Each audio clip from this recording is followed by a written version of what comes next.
Good morning, Tempo Freaks and Raptor Freaks. Alexiot's here, and it's Thursday, and the Tempo lost 12 games in a row last night and have been swept by the Washington Mystics.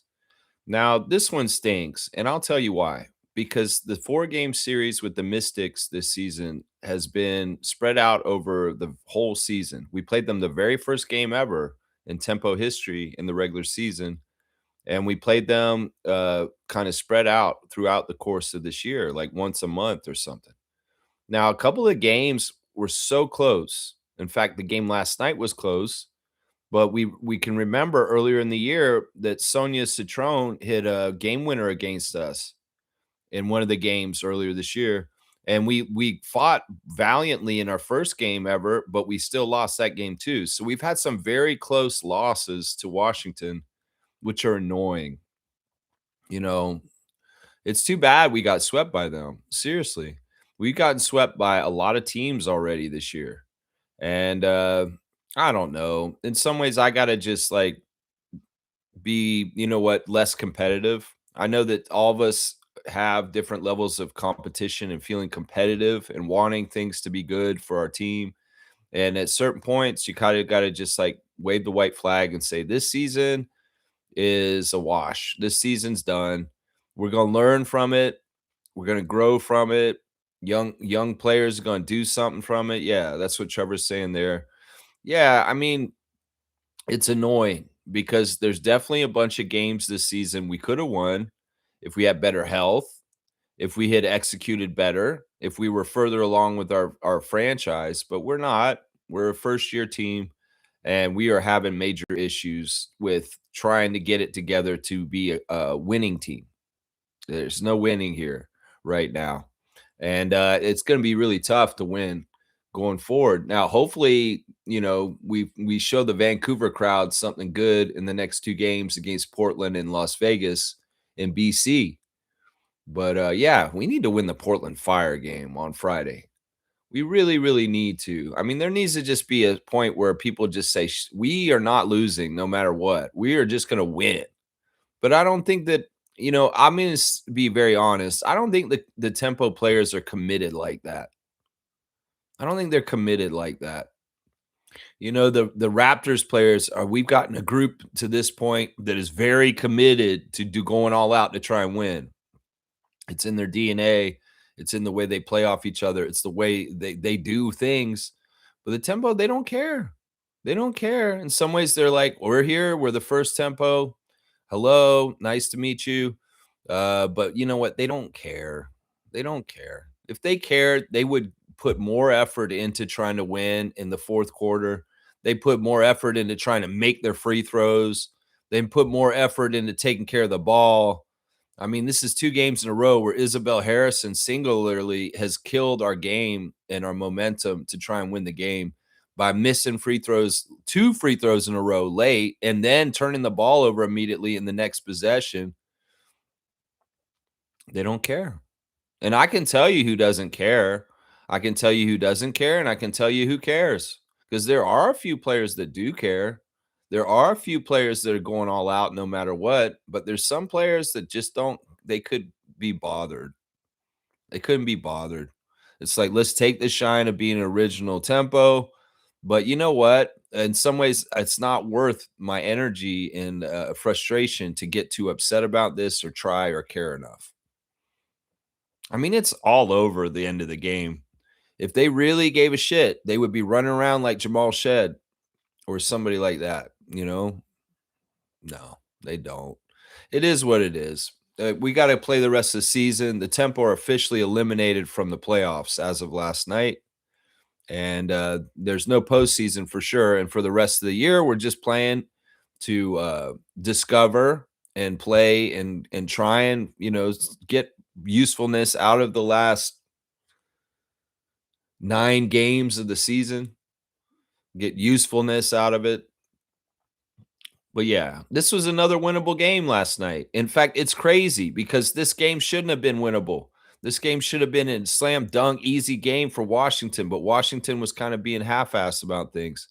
And we had our opportunities. We just, even without Slim and Mabry, Even on a back-to-back where we traveled the night before from Toronto after playing Indiana, and they had been sitting around since Saturday night without playing. That's right. The Mystics had not played since Saturday, the 15th, until playing last night. They had 3 days off. We had to come and play on a back-to-back, and we were missing 4 starters or something like that. It's like, considering all that, the fact that we were that close and that there was an opportunity at the end, that's in some ways infuriating right there.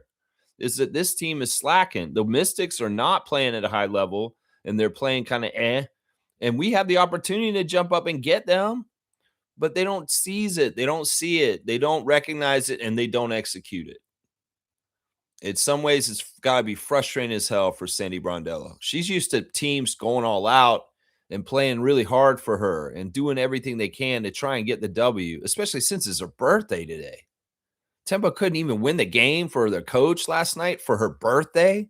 It's Sandy's birthday today. Yeah. I mean, what is this, y'all? Seriously, they left it on a platter for y'all to just go and take, and y'all could have took it. It's the same thing as Indiana the night before and Dallas last week. The last 3 games have been winnable games for the Tempo, but they have not gone above and beyond or tried hard enough or figured out how to do it enough or gotten together enough and communicated and got on the same page enough to get it done. In some ways, I got to just throw quality control out the window and just say, do as you do, ladies of the Tempo. Play as you play. Let the games be as they are. If you lose every single game for the rest of the season, that's on you. You're going to look bad for it. If you don't have personal pride to try and end a losing streak, that's on you. You look bad for it. Do y'all really want to set futility marks in your first year that may not get, ever beaten again? Hopefully, like go for a 20-game losing streak on your first year. Go ahead.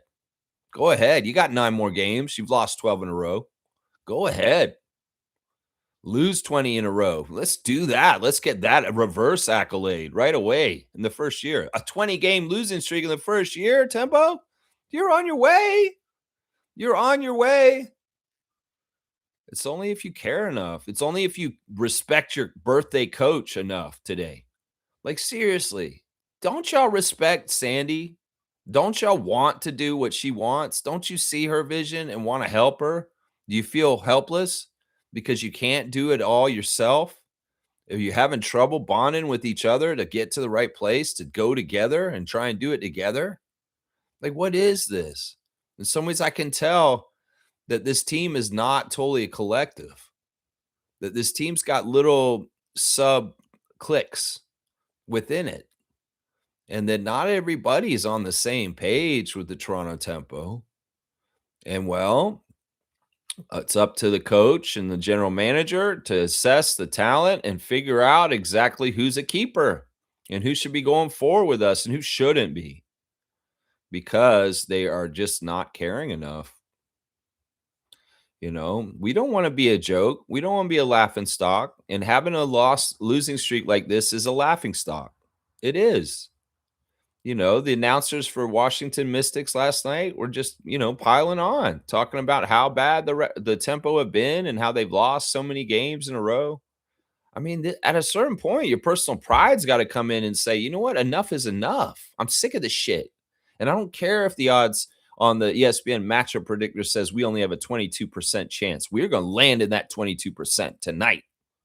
And we're going to go get them. And we're going to win no matter what. I've seen this energy from the Raptors in the last 3 years, even in the first year of Darko, when they were truly rebuilding. And they shuffled their team up halfway through the season, trading Siakam and Anunoby and Precious and switching their team drastically right in the middle of the season. And still, in that second half of the season, with Kelly Olynyk showed up and Bruce Brown, the Raptors showed a mettle and a fortitude to try and go and win games they weren't even supposed to win. And people were saying, y'all are supposed to be losing because you're not going to do anything this year. But y'all are still going out and winning games. There's a certain amount of pride in this. There's a certain amount of pride. I don't know. Maybe WNBA players are built different than NBA players as far as that kind of stuff. I mean, I think I see competitors in this league that really give a shit about being professional and coming to games and playing as well as possible and trying to get a win for the coach. I think I see that around the league on other teams. Coach Sandy after the game last night called her team unhealthy. We have been so unhealthy this year. And it was weird when she said it like that. It's like not often that you hear a coach say the word unhealthy for that and say, no, we've had injuries or something like that. No, she said we were unhealthy this year. What does that mean? Eating junk food, half the team being hurt, people not being in the best shape, people taking ticky tack injuries and sitting out for them. What is this? What does this mean? Unhealthy. I've never heard a coach call her team or him call their team unhealthy. That's a new one. Maybe it's Australian vernacular or something like that. Either way, it's annoying. I hate losing. I hate losing this much. I like teams that say enough is enough and says, you know what, a 10-game losing streak's too much. A 12-game losing streak's even worse. You want to make it a baker's dozen on Friday in Vancouver against Portland Fire? Tempo? When's enough enough? When is he going to say? Because look, this team we're playing on Friday is a team that's in the same boat as us that came in this year. And in some ways, we got to look at the mile markers and see where their progress and where our progress is. Can we get Marina back? Why was Marina out last night? Why does Marina only care about getting the fit coming into the game on the tunnel fit and taking the pictures and posting that on her Instagram? In some ways, it's like she's not playing though. I mean, I get it. I should have called that Brittany would definitely not be playing last night because of the back-to-back and the fact that she just returned from 2 months off. But Marina not playing last night, that was a shock to me. In some ways, that makes me realize that, like, okay, she's taking a night off because of a back-to-back. That's really what that was. Seriously. It's like, coach, do you really want me to play tonight? You know what? Don't worry about it, Marina. We're already a shit team for the year, and we're going to lose. And you go ahead and just sit out for Washington. Maybe if we had Marina Mabrey, we might have won the game last night. It's already like become a year of too little, too late kind of bullshit. Too little, too late. Like sitting out against Phoenix Mercury in the Scotiabank Arena game, Marina Mabrey. Too little, too late. That's when everything went south because you just had to sit out because of your neck. And then that game was a winnable game. We fumbled it, and we have not been winning correctly since. We really haven't. We've been fumbling. That's the thing with the basketball gods. If y'all get lazy and you decide you want to be soft and you want to sit out for bullshit reasons, the basketball gods will frown on you, and all the bounces and calls and everything will go against you for the rest of the year. And you know what? Keeping up that pace like a rabbit in the season, you turn into a tortoise, a slow pace and bad defense. And, you get your head underwater, you start drowning. You start drowning and, not doing well enough to compete at the highest level to be able to be trying to be competitive in WNBA games. That's the thing. We've at some point just started drowning this season where we just fell into the water. We couldn't paddle or doggy paddle or swim or anything, tread water, nothing. We just went down the bottom of the pool. And nobody is trying to swim back up the surface. At a certain point, like over a month ago, it just all sunk. And it's like so hard to recapture that level of competition and excellence and what you can do to try and be competitive to try and win WNBA games. Sure, the schedule got tougher. Sure, we had a weird ass home month where we couldn't win a single dang game except for one in Montreal against the Liberty. And that game was a close game that we just barely won at the end of the game by the skin of our teeth. It's frustrating, man, because what I do on this channel is I react to basketball games. And when I see stuff like I've been seeing the last 3 games and the tempo games, it gets me mad. It just makes me mad because this isn't efficient. This isn't taking care of the ball. This isn't respecting the free throw line. This isn't understanding what exactly it takes with each possession with the clock at where it is in the fourth quarter to land the plane on a victory. None of that shit is happening right now. We're not even close. They're not even getting to the point where they can communicate and try and do a plan and then fail at it. But oh, at least they had something I could see that's tangible on the court that could have, if it worked, I could see how they could have won. No, there's not even that. There's chaos and disarray and just bad decisions, bad shot selection, poor free throw shooting, bad turnovers, and all this adds to the worst kind of outcomes at the end. Are y'all tanking on purpose? Is Isabel Harrison a tank commander? Is that what we're seeing right now? Is that Isabel? Hey, Isabel, wink, wink. It's time for you to throw the game. Go ahead and miss 2 free throws in a row. And then when you get the ball in the next possession down the court, go ahead and lose it and just turn over the ball. And that will absolutely kill any energy or momentum the team might have in the last 5 minutes to try and come back and win. Go ahead. Yeah, wink, wink. It's the Juju Watkins plan, right? Yeah, wink, wink. Is that what's going on right now? I'm wondering this right now. Seriously, it don't make no sense to me. It's like when you play basketball, you want to try and win, right? Like there should be competitiveness in this. There should be like the drive to try and win. Kiki Rice drive to the basket, give her the ball, let her try and win it. You know, show up and play, Marina, even if it's a back to back and the season's lost. And I don't really want to play a back to back, coach. Okay, Marina, you don't have to play. You don't have to play. I don't even know what reason why you sat out yesterday. No idea. It's about commitment. It's about wanting it. It's about being there for your team. It's about showing up and playing the full 40 and trying to win it when the game matters and you're actually close. What's the whole point of keep coming back on Washington?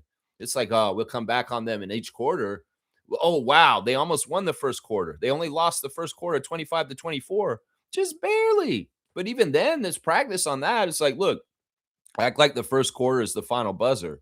And well, you want to be 1 point ahead of them instead of them 1 point ahead of you at the end of the first buzzer. That's why you practice trying to win. You can go ahead and try and win the first quarter. But no, 25-24. And the Mystics win that quarter. I'd like to start seeing these kind of habits. It's like, oh, it's this close. You'll be messing with parlay people if you go ahead and take the first quarter tempo. Oh, the tempo won the first quarter. I lost my parlay. Good. You shouldn't be betting on sports anyway, asshole. You know, like, what is this? What is this tempo? Especially for Sandy on her birthday week. What the fuck are y'all doing giving her L's left and right? Seriously, where's the gumption to say it's Coach Sandy's birthday this week? I want to win for her. Where is this? In some ways, there's some weird disconnects here where the team is not exactly right. You know, in some ways, you can see a sisterhood and a fellowship with the Portland Fire that is very strong and real. And I'm just seeing this from afar. But with our team that just started this year also and got thrown together at the last minute, just like they did, there's weird stuff going on. I can tell. There's weird stuff going on. In some ways, it may be part of the problem with getting, certain kind of players in this league on our team that are bigger than life personalities, players that are bigger than life personalities. We want team players. We want leaders. We want people that are gritty and like Lowry. They're going to show up. They're going to play hurt. They're going to go all out and do what they can to help the team. I mean, this year's a wash. I get it. Let's not try and cause any further injuries or worse stuff to happen, because it's a wash at this point. Halfway through the season, there was a turning point where we could have had something happen, but Sykes got hurt. It is what it is. All right, I'll do the stars of the game. I got the Redditors of the day. We got the classic card. We got all that stuff. Yeah. Let's see what else you guys are saying in the chat here. Trevor J's words of wisdom this morning. Work for a cause for applause. I love when he rhymes shit. It makes me think that he's taken this from like a Dr. Seuss self-help book or something like that. Work for a cause for applause. Live life to express, not impress. Focus on what truly matters and let your actions speak for themselves. Yeah. Work for a cause for applause, not applause. Is it supposed to be work for a cause, not applause? Or is it work for a cause for applause? I don't know. I'm trying to think. I thought it was work for a cause, not applause. Maybe I'm wrong. Live life to express, not impress.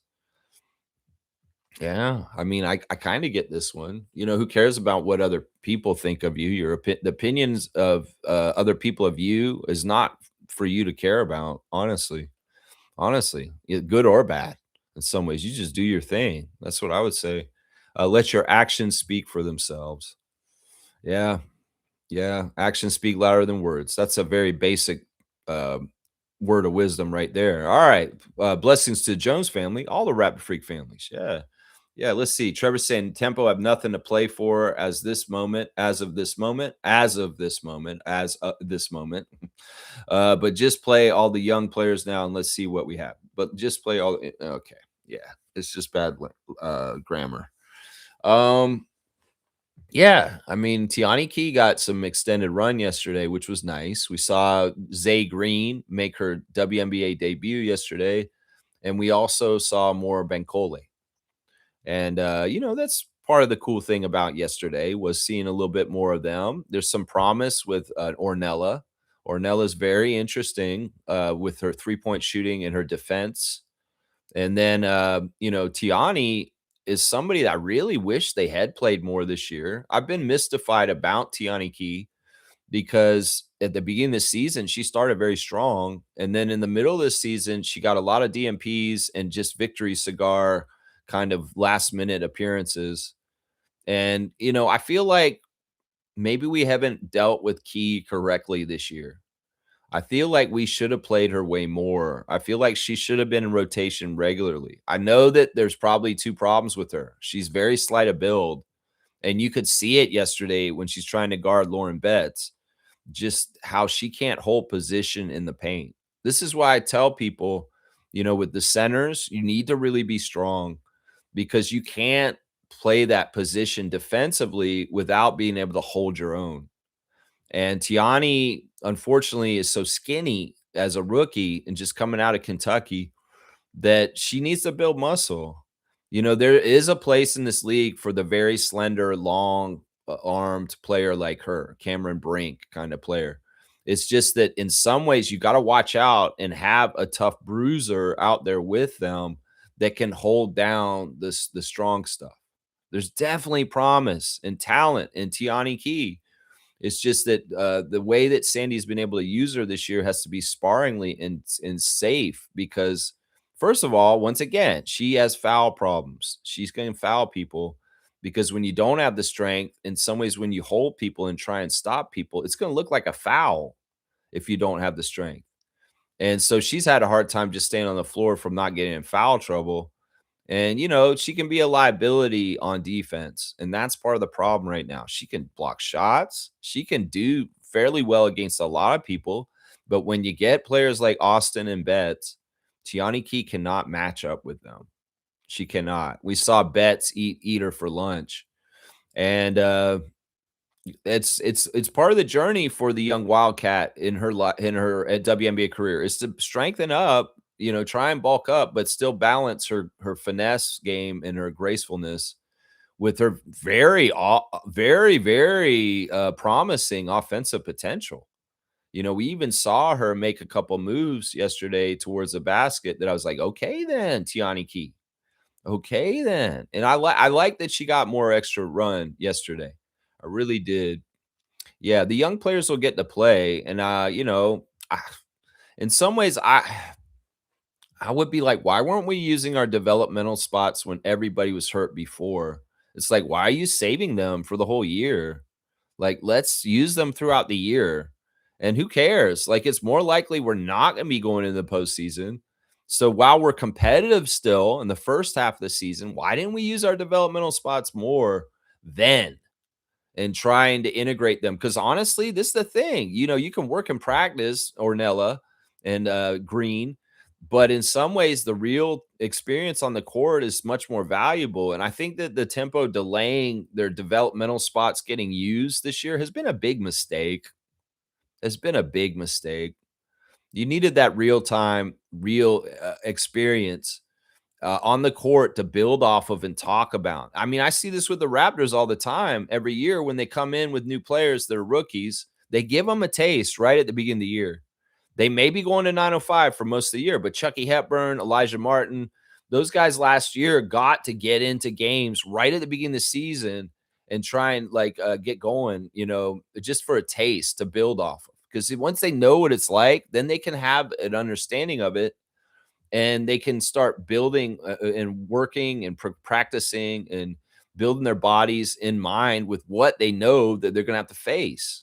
But if you wait so long, like Zay Green was a rookie 2 years ago, and she just made her WNBA debut last night, first game ever played in the WNBA.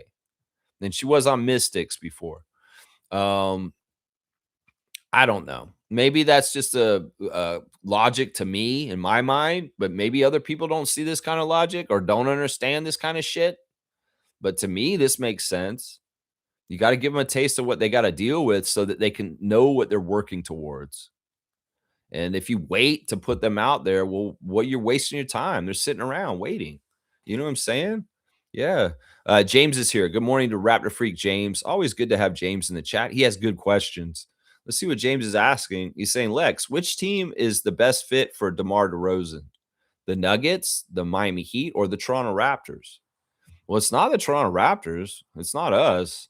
No, as much as everybody wants to be nostalgic and do this talk about this, oh, they love romanticizing this. Listen, I'm a number one DeMar DeRozan fan, and I don't think it's a good idea for him to come to Toronto right now. Doesn't make any sense. I've gone over this so many times. The rumors are starting to come around that the mid-level exception will be used on DeMar, and that he is willing to take a mid-level exception to go play for a team that's contending to a degree. And I've heard both rumors about Miami and Denver in the last couple days. To me, I think his best fit is in Denver. I think his best fit is in Denver. I think that with Watson getting traded to Cleveland yesterday, and the shuffle around, that there's a starting spot for him in Denver. Some people have said there's nowhere for DeMar to start in Denver. I'm like, bullshit. He can start in the starting lineup. Who the hell is better than him at shooting guard, small forward on that team? Nobody. Christian Braun? No, man. No. You can start Jamal, DeMar, Christian, and Nicola along with Aaron Gordon. You could start that starting lineup. There's nothing wrong with it. I'm not leaving anybody out that should start over DeMar. No. I'd rather take Braun out first before I do that. You know? It's like, yeah, Denver's the best fit. I don't even like the fit with him in Miami totally because Wiggins is there. And they've already said if he goes to Miami, he's not starting. So I want DeMar to start. I want DeMar to be able to do what he's been doing his whole career, which is start and score a lot of points and do what he does every year. And I feel like in a lot of ways, the Denver Nuggets are the best fit for him. I think he's better off in the West Coast, not in the East Coast, in the Eastern Conference. I think he's better off in the Western Conference. So, yeah, the best fit for DeMar DeRozan is the Denver Nuggets. And I hope that's where he goes. I really do hope that's where he goes because I think that would be a lot of fun for him to play with Jokic, and it'd be a good challenge. And the Denver Nuggets will be in the playoffs. And the ultimate goal of DeMar DeRozan is to have postseason play and play meaningful minutes. Denver is a good team for him. There's no guarantees with Miami. I'm going to say that right now. There's no guarantees that Miami will be a playoff team. I'm going to say that right now. Everybody's shocked at that. No, I don't believe in this shit. With what the Greek freak just going here that makes the Miami contender? No, that's bullshit. You'll see. You'll understand when the season starts. So yeah, James, my answer is Denver. Yeah. Reggie's here. Reggie's saying, I don't think DeMar is a Raptor anymore. Too much chatter with other teams. Yeah, I mean, well, he's a Raptor. Like I am Toronto, right? This man said I am Toronto, and he loves the city, and he's going to retire a Raptor, and he's going to go in the Hall of Fame as a Raptor. I don't know what you mean by this. I think everybody thinking that he was coming here have been wasting their time this whole summer. It's been annoying me. You guys know how much we've talked about this, and I'd be like, it's not going to happen, y'all. And I pointed out very, very, very valid, explicit evidence for why it won't happen. Our salary cap, we don't have minutes. We've pretty much got our roster filled now. There's not really any spot for him. There's no money. There's no production. There's no need for him on our team. And people keep making up ideas. Oh, no, we need an extra scorer from when we load manage Kawhi to come in and be there. No, that's RJ, dumbass. It's like we don't need DeMar. We can't pay him. We don't have a spot. There's no realistic landing space for him. When I look at movement, I look at what's realistic and what is possible with the salary cap and the money and the roster spots available on teams. And this never ever was realistic, DeMar coming to Toronto, because we didn't have the money the whole time. And it's just Raptor fans getting nostalgic and feeling warm, fuzzy feelings. And what it'd be so nice to have DeMar back. Listen, I'm the Raptors freak. I love this team. I live, breathe, and eat the Toronto Raptors all the time as far as like my life. And I know that this is not the right decision. It never was going to happen. It was never feasible. There's just a lot of rumors, hot air, fan stewing together and getting together and talking about it more than it's actually absolutely any kind of way happening.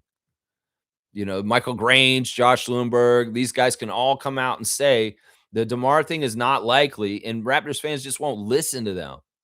I can say it over and over again all summer for 2 months now. It's not going to happen, y'all, and y'all won't listen to me. I'm sick of it. When DeMar finally signs with Denver, hopefully, everything will shut up and this will be all over. And the thing that pissed me off the most about this is because, you know, we are being manipulated by other people to mess with the legacy and the relationship between DeMar DeRozan and the Raptors. Can you guys not understand that people that know the whole situation can look from the outside and throw their own 2 cents in and say, you know what, DeMar should be back on the Raptors. Yeah, Raptors fans get all amped up about it. Yeah, because it's ugly, because it sounds bad, because DeMar can see all this shit on social media and he can be like, oh, Raptors fans want me to come back. They want me to come back. And then some of us are saying, no, we don't. It's going to hurt his feelings or even the idea of it all. Why do you want to put DeMar through all the mental anguish of thinking about possibly coming back to Toronto when there's a lot of history and a lot of baggage? Like, you guys aren't thinking about him as a humanitarian, just as a human being and a mental health standpoint. Like, him coming back to Toronto may be very emotionally tough to play for our team because of the pain we caused him when we traded him for Kawhi, let alone having him play on the team for the guy with the guy he got traded for on the team with him. Like, nobody ever thinks about all this aspect and this side of this whole DeRozan thing. No, they just think from their own ego and think, oh, it'd be so fun. It'd fit so cool to have DeMar come back to Toronto. But you don't actually think about the realistic things about it. That's what I'm saying right here. That's what I'm saying right here. First, it was the Warriors. Now it's the Nuggets. No, it was the Nuggets before the Warriors. The rumor about the Nuggets came out before the Warriors. The Warriors apparently don't have the money and they're not going to do the DeMar thing. It looked like the DeMar was maybe going to the Warriors last week, but we've been talking about the Nuggets and DeMar for a month. I think I said DeMar's going to go to the Nuggets like in July. Yeah. I mean, we can go back and look at the receipts. The Warriors thing came about in the last week or so, and it kind of fizzled out in the last couple days. So, yeah, let's see. Reggie's saying this. He wants the whole mid-level exception or most of it. Yeah, and that's real. That's a cheap. That's him on a discount. The mid-level exception's him on a discount, and they'd be getting a good player for a good deal. Any team that's able to do that. I don't think we have a mid-level exception for him. We don't have the cap room. We're hard capped. The cap is $209 million hard cap.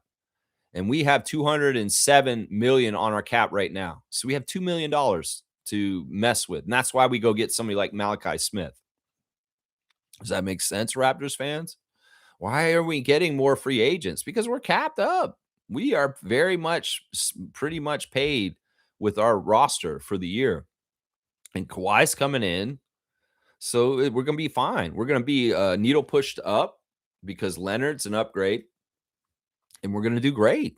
We got a great young rookie in Alan Graves that's going to contribute. And we got a young cast of players that are all working very hard this offseason. And they're putting in the work to improve themselves for next year. Walter, Murray-Boyles, Shed, Scotty, RJ, Emmanuel. These guys are all putting in the work. And they're going to come back and they're going to be better players. And we're going to be a better team overall because of it. Yeah, I can see it. I can see it. That's right. Mr. Greg is here. Good morning, everyone. Good morning to you, Mr. Greg. Good to see you. Reggie's saying this. Remember, these are players the rest of the league didn't want. So this first year is for novelty only, in my opinion, like the 995 Raptors. Yeah, I understand what you're saying. You're talking about the tempo, that these are players that people did not protect in the expansion draft and were revealed. Not all of them, though.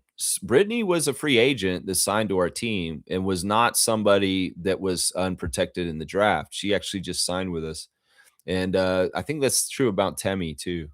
You know, Isabel, I think, is another one too. I don't think we expansion drafted Isabel Harrison. I think that, a lot of the other ones we did, Julie, Marina, Maria Conde, Yskata wasn't even in the expansion draft. She just came in as an undrafted, unsigned person that just we told to come over, you know?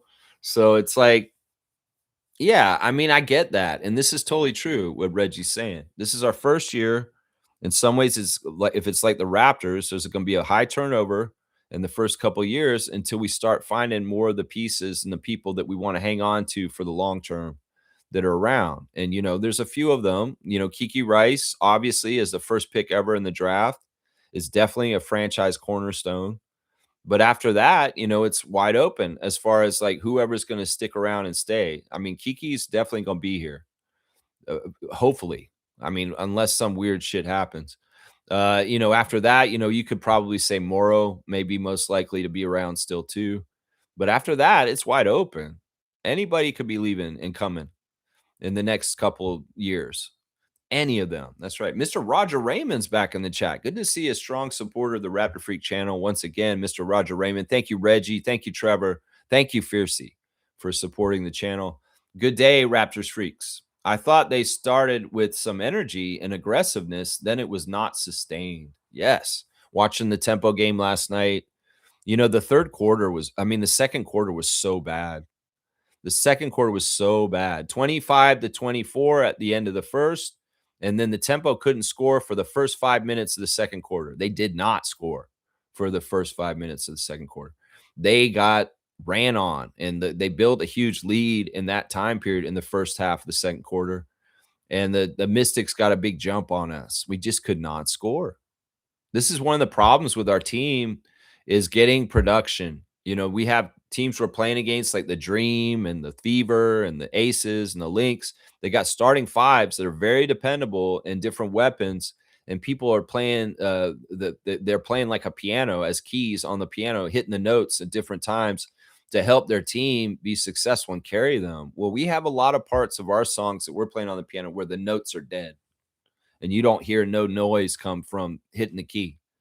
It's just not happening. It's like you can play the melody of the tempo's offense and you're going to miss a couple of beats. You're going to miss some of the song because there's not going to be music coming out. And that's a problem. We need a sustained offense. In some ways, I can understand why this happens. We're an expansion team. We haven't gelled correctly because of injuries.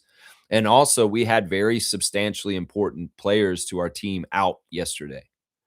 So how do we carry? Kiki Rice carries for a little bit. Isabel Harrison, I don't know. Isabel's been horrible offensively since she came back from her last injury. Who's supposed to step up? Yskata? Yeah. Yskata right off the tip gets the jump ball, runs over and lays the ball up, That kind of stuff. We need different people to step up and score. We need 5 or 6 people to get double digits. And, we're struggling to get some of our starters into double digits. We're struggling to get a 20-point scorer. We're not going to be able to compete in this league with the talent that's around, especially with a big team that rebounds so well like the Mystics and Kiki Iriafin and Shakira Austin. How do we compete with that? It was not sustained. In the second quarter, the offense just disappeared for 5 minutes. Fiercey's here. Good morning, fam, and happy Thursday. At least Key and Bankole got playing time and showed decent stuff. Sykes and Rice injuries definitely derailed our progress, as well as the refs starting to give weird calls. Yeah, the foul calls yesterday were very lopsided for the Mystics. They had like 26 foul shots and we had like 8. It's crazy. And I can get it. We don't have as much supreme talent as they do as far as like getting into the lane and trying to initiate contact to get the line.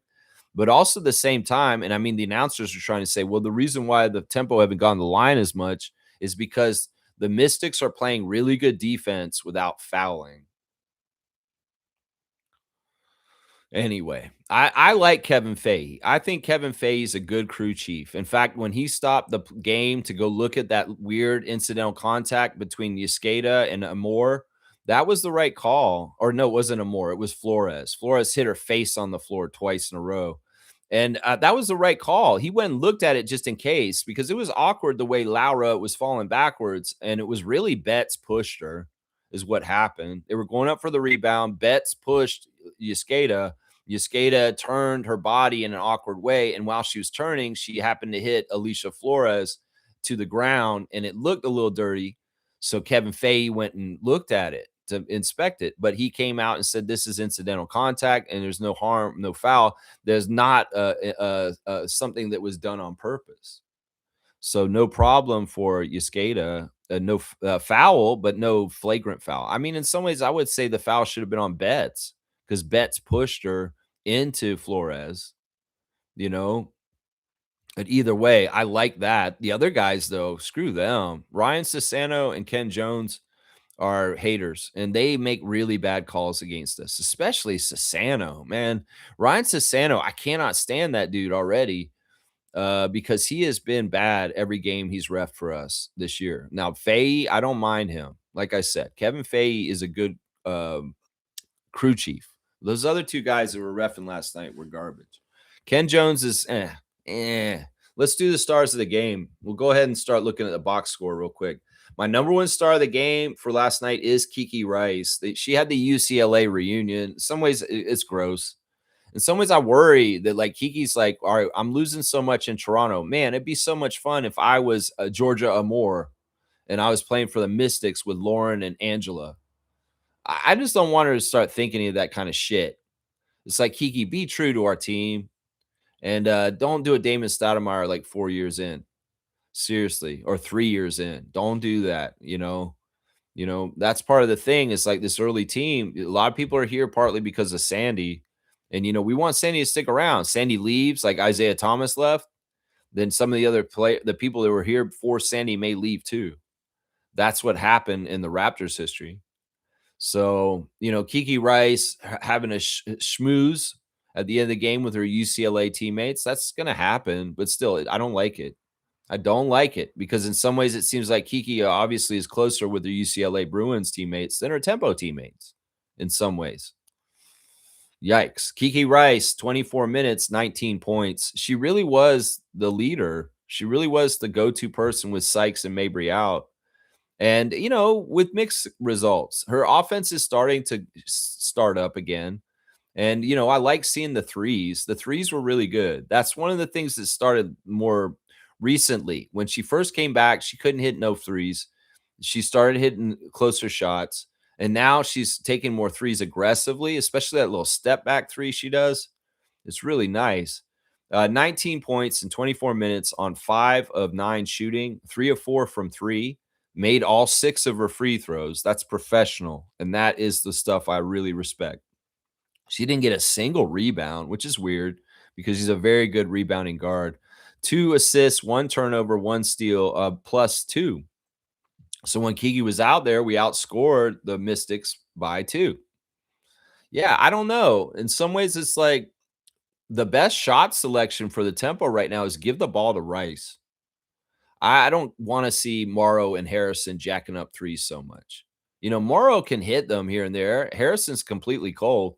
But really, the best shot selection for this team right now is not to settle for a 3 from anybody else, is give the ball to Kiki and let her work. Whether it's her driving in and trying to make a shot in tough in the land of the Giants, because she can do that, or trying to go in and get a mid-range little turnaround, fall back or something, or take the 3. Kiki Rice is the best shot selection you can pick when Mabry and Sykes are out. And they need to be forcing her the ball, honestly, because she's such a good talent. She can beat people in isolation. She can beat people one on one, and she's so good at evading people and getting creative to get an open shot. So she needs to have the ball in her hands every single possession at the end of the game. If this is the situation we're in, like last night, I didn't agree with egalitarianism in this. No, Kiki is absolutely the best bucket on the team when Sykes and Mabry are out. Absolutely, and they should be feeding her like that. Seriously. The fact that there's 2 other tempo that have 2 more that have more shots than her is not right. She should have the most field goal attempts on the team. My second, star of the game for yesterday's Temi. Temi, for the second game in a row, is showing this proficiency from the 3 that I'm just really enjoying. In some ways, it's like Temi's hearing the noise about how she hasn't been worth her contract, and I think she's coming to be really top notch and professional. Now, granted, Temi's not playing a whole bunch of minutes. 16 minutes, 10 points on 3 of 5 shooting, 2 of 3 from 3, made both her free throws. Didn't get a rebound. Once again, this is a center on our team that didn't get a single rebound in this game. 1 assist, 1 turnover, a +7 though. So we must have been doing something right when, in fact, Benley was on the court to outscore the Mystics by 7 on her time on the court. So yeah, I like Temi taking the threes. I like Temi running up down the court. And in some ways, Temi is the only defensive center we have right now. Is the only one who's even remotely close to slowing down Austin or Betts. Only one that's remotely close to that. So Temi, you're getting another second star of the game for me. Two nights in a row. My third star and final star for the game last night is Yescada. Yescada was pretty steady throughout the game, just showing up and making layups every once in a while. Right from the start, they get the jump ball, and boy, this was perfect. If it was a home game, the crowd would have been able to sit right down right away with their standing up till the first basket bullshit. Yeah, they jump ball went right to Yescada, and she ran straight to the basket and laid it up. Wow, you fans get to sit down. If you're at home standing for the tempo until they score, you got to sit down right away. Yeah, I mean, I still think that's a goofy custom, but this is the opposite of a lot of the games recently. You got to sit down immediately because Laura Yescada scored right away within the first 5 seconds of the game. So tempo fans, you got to sit down, rest your legs. And she was good for this every once in a while, coming through the Yescada train. Choo choo. Coming on through the lane. I'm going to lay it up. I'm going right by you. I'm driving on you. She's such an aggressive, confident player for being a rookie from Europe that's 28. She drives on people and she don't care who it is. She drive on them and say, I'm going to take you to school. Yeah, that's right. I'm a Lithuanian that's going to take you to school today. And she does it. It's kind of fun to see her do it. It's kind of fun to see her do it. But you skate at 29 minutes, 12 points, 6 of 12 shooting. So she was 50% from the field. Most of these were layups. She did miss all 3 of her 3-point attempts. She didn't get to the line once, which I think is kind of goofy. 2 rebounds for her, 4 assists, 1 turnover, 1 steal, and a -14 when she was on the court. I just liked her shooting 50% and coming in and getting buckets every once in a while when we really needed a score. Those 6 baskets she made were spread out all through the game, and that was her giving her contribution to the team to get there. It's still only 12 points, but heck, there's only 4 people that scored double digits, and none of them scored 20. You know, we got to have better scoring output, especially if we're not going to have any defense to be able to stop the other team and stops. I'll go over the rest of the team real quick. I'll give an honorable mention to Tiani Key. Tiani came in for 17 minutes, 8 points, 3 of 6, 50% shooting. She did miss both her 3-point attempts. She made both her free throws, which I really like. 2 rebounds, 1 assist, 1 turnover, 1 steal, and a +7, just like Temi. So Key and Benley were in winning minutes when they were out there. And were they out there together? I don't think so. They really got to watch this tape and really study the lineups and the reasons why the tempo would do well at different times, like get on runs and start outscoring them. Really bad start to the second. Well, what was that team looking like? What was the team that was getting us back in the game in the second half of the second or in the third quarter when we outscored them 23-22? We outscored them in the fourth too, 26-24. But why did we only score 9 in the second quarter? We only had 9 points in the second quarter last night. This anemic offense is not really because of their defense. I'm going to say that right now. All right, going over the rest of them. Anissa Morrow, 23 minutes, 13 points on 4 of 13 shooting. She shot a lot. And I mean, listen, the matchup between her and Iriafen was as advertised. It was very interesting to watch them battle for boards. But Kiki is bigger than Anissa. And in some ways, her reach is longer, and she's a little bit harder to guard in certain ways. And it was also hard for Anissa to get the ball in the basket with Austin and Iriafen around. It was just tough. So yeah, 4 for 13 shooting. She could have shot better. 2 for 5 from 3. The 2 threes were nice. 3 for 5 at the free throw line. 8 rebounds, 0 assists, 0 turnovers, 1 steal, a -12. Yeah, Nisa wasn't horrible, but if she had made more of her shots, it would have looked even better. It would have looked even better. Isabel was frustrating. I'm telling y'all, Isabel's pissing me off. I love Isabel. I think Isabel's beautiful. I think that her persona and the way she is absolutely awesome and cool. But she is pissing me off right now. Seriously. And I'm worried that she's more caring about, like Marina, just the walkway into the game and how she looks more than actually the game. That's starting to worry me right now. Because honestly, she's thrown the game for us 2 games in a row now. The Fever game and the game last night were both the stimulus that absolutely turned the game into a loss. At the end of the game was Isabel Harrison missing free throws and a turnover in both games. In both games, 2 nights in a row on a back-to-back. And it's like she couldn't be upset about it. She could care less. I mean, this is just how it is. Okay, tank commander Isabel Harrison. Are you a tank commander? Are you doing an Aaron Baines here? Or is this on purpose? Do you really want to play with Juju Watkins next year? Is this what's going on, Isabel? Because this is what it feels like when you miss 2 free throws in a row as a pro with how many years in this league? And then you proceed to turn the ball over on the next possession that they get to.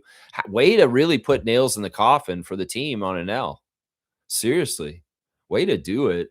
23 minutes for Izzy, 2 points. Only 2 points as a starter. See, in this kind of situation with Sykes and Mabry out and Rice as the number 1, you should be number 2, Izzy, and you should be getting almost 20 points and kicking some major ass. If you're hurt on the down low, and this is part of the reason why your production is not very good right now, I apologize. But from all outward appearances, from me looking in from the outside, this looks really bad. You look too casual and like you don't care. I'm just going to say that. 1 for 6 from the field, 0 for 1 from 3, missed all 4 of her free throws. And this is getting back to what I've been saying all season about Sabally and Harrison's free throws with their stupid flip up and catch and shoot. You see what I'm talking about? She puts kinetics in the ball when she flips the ball up and then catches it and shoots. She doesn't have that ball under control molecularly. The ball's molecules are going all over the place because she flipped the ball up. And that kinetics in the ball, the molecules will bounce weird off the backboard and the rim when she shoots it, and it'll go off and miss. And all 4 of her shots are missed that way. It's a bad free throw technique. I'm sorry. It should be adjusted. If this is the way you've shot your free throws your whole entire career, well, it's not working. Jakob Pearl changes free throws to try and shoot better. RJ Barrett's trying to shoot better. I do the same thing to them as I do right now with Sabally and Harrison. And even Anissa's got a little bit of a weird flip to what she does. She flips it, bounces it forward off the floor and comes back to her and then shoots it. There was a little bit of mess up in her free throws last night because of that. So it's like I workshop RJ's free throws. RJ has a drifting shot. The reason why RJ misses free throws for the Raptors is because he doesn't shoot straight sometimes. He drifts over this way and he shoots to this side. And, this is something I can do. I'm a coach. I understand how good free throw technique looks like. And in some ways, I'll workshop NBA and WNBA players on their free throw techniques. But Isabel shooting 0 for 4 in a game and in moments where we absolutely need those points. I mean, the leads less than 10 points. We're in double single digits, and we could come back if you make these free throws. You cut the lead to 5. You cut the lead to 3.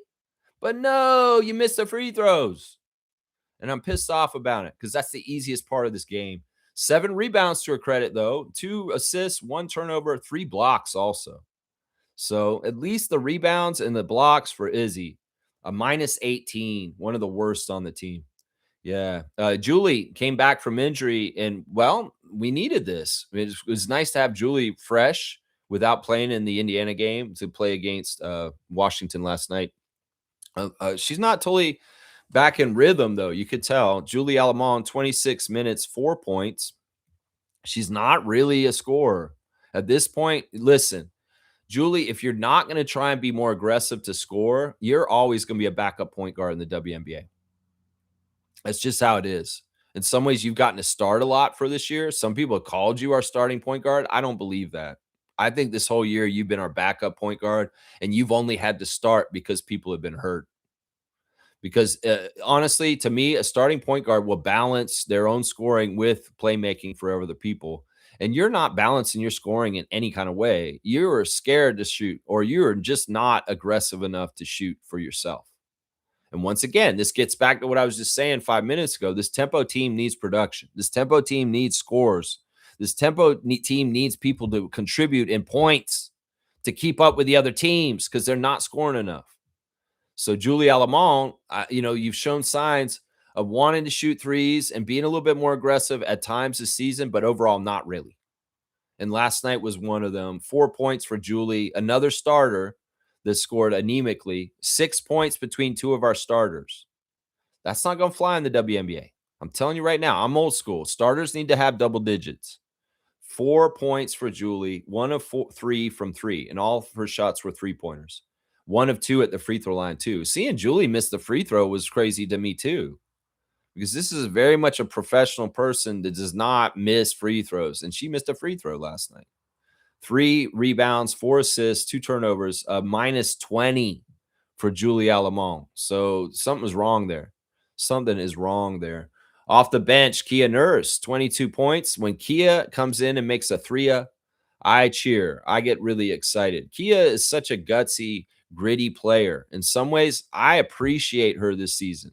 Some people will say she's a waste on this team. Why do we even have her? Well, Canadian content, Canadian culture, Canadian things that matter. And you don't have to get it. You don't have to get it. In some ways, she's been very useful, and especially in a game like this. Once again, where Mabry and Sykes are out, Kia Nurse is dependent on for points production. 22 minutes, 9 points for Kia, 3 of 9 from the field, 2 of 5 from 3, and 1 of 2 at the free throw line. Yeah, she missed a free throw too, which isn't like her. 2 rebounds, 4 assists, 1 turnover, 1 steal, a minus 3 for Kia Nurse. She shouldn't have to play a whole lot. She should really be like the 11th or 12th woman on the bench. But we've had to use her. We've needed her veteran guile. We've needed her know-how. We've needed her scoring. We've needed it. Yeah. Zay Green made her WNBA debut and got 5 minutes on the court. Did not score, didn't take a single shot, had 1 rebound, and that's it. Was a minus 2. She was getting up and down the court. Interesting. She carried the ball up the court one time as a ball handler. They list her as a guard, but she really kind of has forward size. I don't know. She's a weird one. In some ways, she's similar to Benkole, it seems like, with like a defensive possibility. But without her doing anything offensively, it's really hard for me to even gauge who Green is.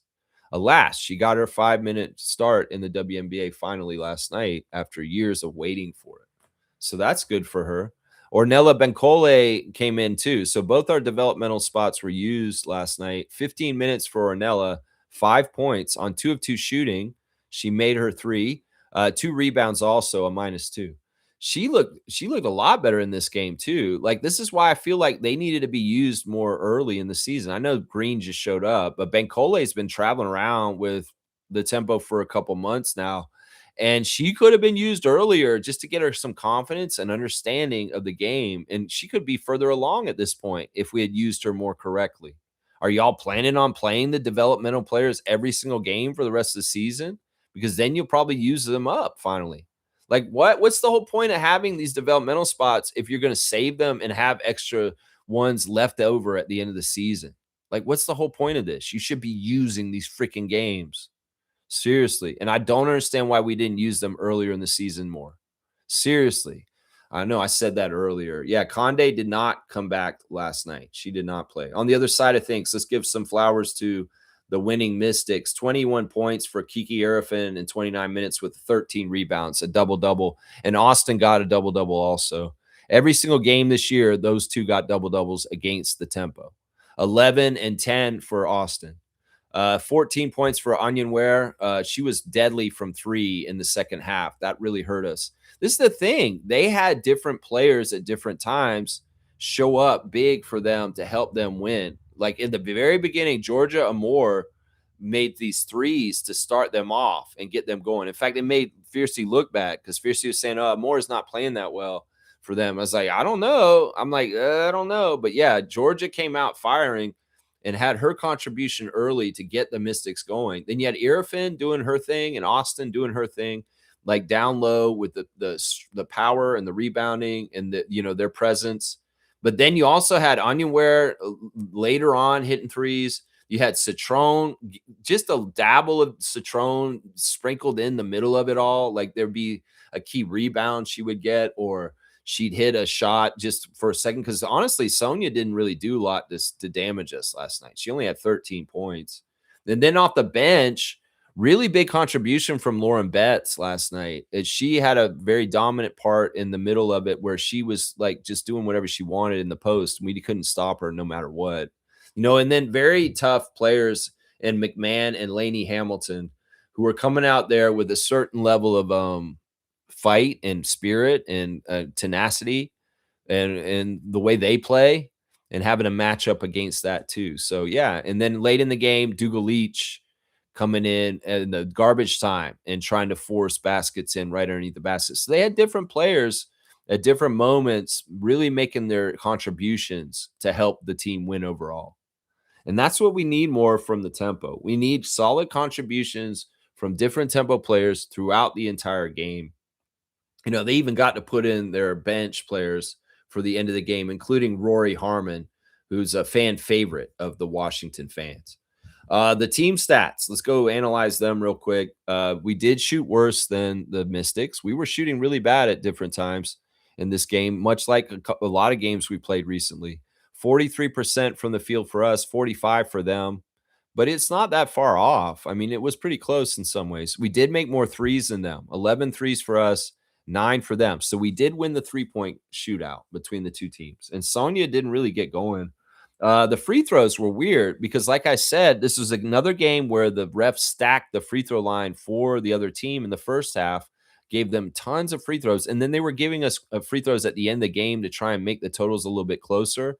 But by then, our players didn't care, or either that, or I could theorize that they were on the second night of a back-to-back, and in the fourth quarter, they're exhausted. So maybe that's why Isabel got up there and bricked 2 free throws in a row. But they started giving us all the free throws in the fourth quarter, and we were just missing them all. And it's just frustrating the hell out of me because I'm like, I could see them eating up the lead. Well, I'm keeping tab in my head. Well, that's another 2 points that if we'd had, the lead would only be this. And look how much closer we would be to possibly stealing the game and winning it. That's the way I'm thinking when I'm watching this shit. And fourth quarter missed free throws, every single one of those I'm counting. And I'm saying, well, that's 4 points right there. That's 4-point difference. And that 4 points is really close because y'all only lost by what? You lost by 11. But honestly, the game was a lot closer than that in the last 4 minutes. And if they played more perfect and more correctly, they could have stole the win. But alas, we shot 65% from the free throw line. 65%. The announcers are talking about how the Tempo are one of the top 3 free throw shooting teams in the league this year. No, not recently. At the beginning of the year, we were badass. We shot like 95% from the line. That's where our line was good, but now it's gone down. over time, and we aren't taking care of the free throws correctly. And we're shooting 65%, and we're missing 8 points at the free throw line that we could have made. 8 points missed out from the free throw line last night by the Tempo ladies, and we lost by 11. So it's a no good. They shot 86%. They only missed 4 free throws, and they shot almost 90%. Rebounds were a huge difference. 43 rebounds for them, including 14 offensive rebounds. It's kind of like the turnabout of the game from the night before in Indiana against us, where we offensive rebounded the hell out of the Fever and killed them in that category. Well, the Mystics did that to us the next night, where they just kept getting offensive rebounds, second chance shots. We play a good defense, and it's deflating because we don't get the rebound and stop the possession, and they just score on the next chance.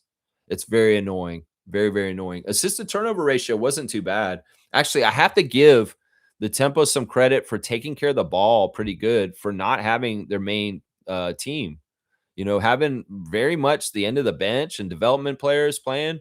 They only had 8 turnovers last night. That's fantastic. That's actually really good that they took care of the ball like that. 18-8 was the assisted turnover ratio. That's good. 2-1. And having under 10 turnovers for the whole entire game is an accomplishment. So a little victory, as Yasketa said after the game. Hey, we had this win in this way. And it's like, well, we held the team under 100 is what she said. That's a small victory. We finally held the team under 100 again in scoring total. And yes, Laura smiled about that, and Sandy laughed too when she did that in the post-game interview. So yeah, assisted turnover ratio, pretty good. Tempo. I mean, there's a small win there too, 18-8. They were 23-16 on the other side. Yeah, just a bad game. Bad game. The biggest lead for them on the other side was like 18 points. And we did lead the game a little bit in the middle of it. There wasn't a wire-to-wire win for them where they led the whole game, but it was just dumb. We had 9 more fouls called on us by the crew, the ref crew. So, yeah, that's looking at the box score for last night and kind of going over the team stats along with the individual stats for the players. G is here. Good morning to G. It's okay. We are getting a good pick. I said it before. Having 2 teams in the same expansion draft is BS.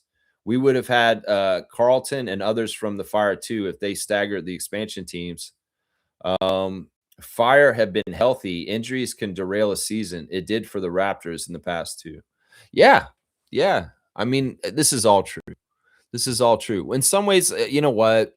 This is classic. The NBA, the WNBA made it really hard for the Canadian franchises to be successful. They did to the point where the Grizzlies ran out of business and had to go to Memphis. They did to the point where the Raptors couldn't have Allen Iverson, and we had to go through a lot of extra bullshit that the other NBA teams didn't have to. It's obstacles. It's other teams have privilege. We have obstacles. And well, it's showing up that the Tempo are getting the same treatment in the WNBA. If we had an idealized world, it would be fair and everything would be on the up and up, and fair, equal advantage for everybody, equal opportunity for everybody. But no, it's not the way it is. There's unfairness in this world, and there's definitely been unfairness towards the Toronto Tempo and the Portland Fire in the expansion schedule of the WNBA. Definitely. And then you add in the CBA work stoppage, which is totally fucked up too. Yeah, it's all messed up, and we are starting behind the 8 ball with our franchise. And well, that's just going to make the journey and the hard work to get out of the mud all the more sweeter when success comes, because that's how it is. Yeah, G's exactly right. There's nothing, no lies told here as far as, having 2 teams in the same expansion draft is BS. That's exactly right. I'd love for you to see bring Cleveland and Philadelphia in together. Yeah, do that to them, WNBA, you fuckers. You fuckers. And then the schedule's diabolical. Obviously, it was like we just had 5 days off, and then we have to do a back-to-back. That's ridiculous. That's ridiculous. And in some ways, they're building in advantages for teams like Washington, who didn't have to play since Saturday. And that's like a scheduled loss for the Tempo right there. It's like, well, we're going to make sure the Canadian team loses in DC on August the 19th because we'll make them play in Toronto at Scotiabank Arena against Caitlin Clark and the Fever and then get on a plane that same night. And then the Mystics will have 3 days rest. That's calculated by computers and we'll tell them that. And they can figure it all out. This is going to be the same kind of shit with the Raptors this season. We're going to see the same kind of diabolical schedule making. We need to make this more normalized that people talk about the schedule makers and just how unfair they are, especially in light of knowing that the Philadelphia 76ers got a red carpet rolled out for them this season with their schedule. That they're not making fair schedules. The schedules are very biased against certain teams and for other teams. And you know, most fans are so dumb they wouldn't even look into it or understand all this, but we're in depth here and we can see through all the bullshit. That's what I'd say right there. Yeah. Yeah. Smooth saying this Grady in a worse spot with the Clippers could be waived once the trade becomes official. Is that what you're hearing, Reggie? That they could waive Grady Dick after this trade is done? Well, that's what I'm saying, man. That's why you can't waste your life. That's why the fatal mistake for Brady may have been coming out of Kansas too early. He really fucked up only going 1 year in college. He was like perfect, tailor-made for an NIL. He's the perfect kind of player to be in college collecting NIL money for the full 4 years. I don't understand why he jumped so early to the NBA. It's really dumb. It was really, really dumb. He needed more time with Self, and he needed more time in Kansas. And him jumping to the NBA like that after 1 year of college was really stupid. And that may be the fatal thing that ends his career early with the NBA. Honestly, if they do a stunted growth episode on Grady Dick, it will be number one stunted growth. He left Kansas Jayhawks way too early. He should have been there for 3 years at least, if not all 4. And coming out after 1 year, that was so dumb, Grady. That was so, so, so dumb, especially since your dad is an NIL expert who manages NIL for other college players. Why wouldn't you guys be on the cutting edge of this and understanding? We need to stay here and make all this NIL money while it's good because it just started. Your dad's in that industry. Why the hell would y'all not know this? I'm not surprised by this. The Clippers, they don't have to care about Grady. And partly the deal and what we did with Bobby and this deal for Kawhi is Grady was put in there as far as like, well, you're going to take the onus of having Grady on your team. And in some ways, it's like Malachi going to New York. And that's why it's like maybe he's salvageable. Maybe the Clippers was say, oh, no, we're going to keep him. But I could see this happening, what Reggie's describing, that he just gets waived straight up because maybe his confidence is shook. Maybe he has a workout with them and they're like, yo, bro, this guy ain't it. And they're like, yeah, we just waive him. We don't have any uh, uh, sympathy or loyalty to him. We don't care.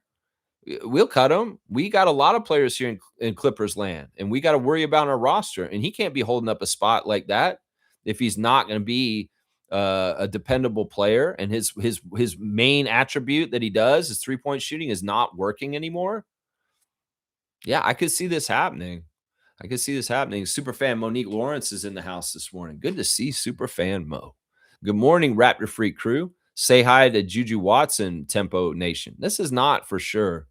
You know, and even I've heard some speculation online and in social media places, and I want to say this, and I'll talk about it because I'm not sure, you know, you guys may have an opinion on this. People are comparing Caitlin Clark and Angel Reese to Larry Bird and Magic Johnson as far as their thing. They say Juju Watkins is Michael Jordan. That you know, if this is the history of the NBA and the patterns from the 80s into the era of the expansion of the WNBA and more money and things like that, that Juju Watkins would be the equivalent of Michael Jordan coming in after Bird and Magic. Now, the thing about that is that Juju Watkins is going to be very much a huge franchise player and a big marketing person for the WNBA, just like Caitlin Clark and Angel Reese. In some ways, I could see the WNBA not allowing us to get her, much like Allen Iverson and the Raptors. And it could very well be a convoluted lottery draw. It could very well be that we do get her and we draft her and she refuses to come here. There's a couple of different scenarios where Juju Watkins does not work in Toronto, from what I'm hearing in the murmurs from social media. And one of them is the WNBA in the first place does not want her on tempo because she's too much of a commodity, like a Michael Jordan or a Vince Carter, even. And they will do something to finagle her away from being on the Canadian team. The other thing I've heard is that she herself may not want to play in Canada and that drafting her would be a big dumb mistake because she's just going to leave anyway. Some of these are issues that the Raptors have had to deal with over the years, and Monique and I know all too well. But this is some of the murmurs I'm hearing about Juju Watkins. So y'all don't get your heart set on her because there are some things that are pointing to that it's not going to happen for us getting Watkins. That it's more likely that we're going to have to get the second or third pick. And honestly, I don't want Hidalgo either because she's a guard. We don't need guards. We need a good big. We need the best big in this draft. We need the best big in this draft. That's what we need to do. And Monica Wright Rogers and Eli Horowitz, they need to do their homework and they need to figure out who that is. And I don't want to keep stacking guards like this because honestly, our biggest deficiency is up front. Obviously, we're good on guards. We got great guards. So even getting Watkins in some ways, even though she's a premier talent and all this stuff, she doesn't totally fit with what we most need on our team too. So there's a couple things here that may not work for Juju to be on Tempo Nation, unfortunately. Kaz is here. Good morning, Lex and Rat Free Crew. Good morning to you, Trucker Kaz. I'm going to check in on our playoffs. Our WNBA fantasy playoffs has started this week. And well, so far we've got Logical Raptors Fanatic is beating Reese's Nieces in the consolation bracket. In the playoffs, though, very close game between Jamie and Kareem.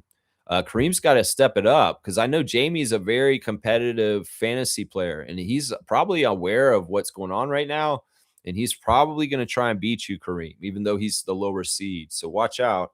Fiercey is beating MK by a good margin right now. That's a very tough matchup in the first round right there. Two-time champion Meredith versus Fiercey. Kaz has got a big lead over Cool Cat in his first round match so far. And I am got a big lead over James also in our fantasy WNBA matchup. So first round action. Let's see who gets the next round. And we'll see who the final four in the playoffs are after the final 8. That's right. Good to see Kaz. Marvelous 567. Welcome back to the chat again. Detroit coming for East Group A. Detroit coming from East Group A. I don't know about that. I mean, we'll see. I still don't like the changes of Detroit's team. We've talked about this pretty extensively with Detroit fans this summer. What are they building around Cade Cunningham? What are they building? What are they doing there? They keep switching people in and out very quickly. It's like, now Tobias and Beef Stew are gone. I don't have any faith in Detroit duplicating their outcome from last year. I feel like last year was a really going up high in the sky kind of thing and surpassing expectations and really going way beyond. And I think they're coming back down to earth this year. I think they're coming back down to earth. I really do think the Pistons will be a middle of the pack Eastern Conference team this year because the other rest of the teams in the East have gotten better and they're dubious about whether they got better.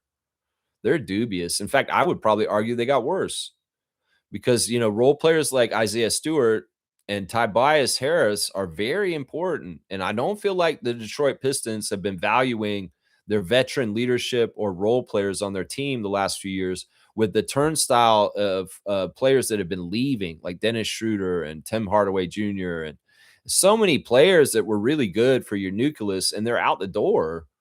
And I'm like, okay, what is this edition of Detroit going to look like this year? Yeah, I have little faith in this. And in fact, that's part of the reason why I feel like the Raptors got in a really good group A, because honestly, Detroit's supposed to be the number one team in that group. But honestly, they're on their way down. They're on their way down. I really see it. Yeah. Yeah. Get ready for Raptors Freak for our matchups. Yeah, it'll be fun to see Cade versus Scotty. That's always a fun matchup. We'll see how it goes this year. We'll see how it goes. I just feel like you guys are destined to fall in the standings. Last year was crazy. Y'all leading the East was very impressive, but I was like, this is not sustainable. We can see what's happened with the Sixers. We can see what's happened with the Knicks winning the championship. There's a lot of very talented, tough teams in the East, and the Raptors are getting Kawhi back.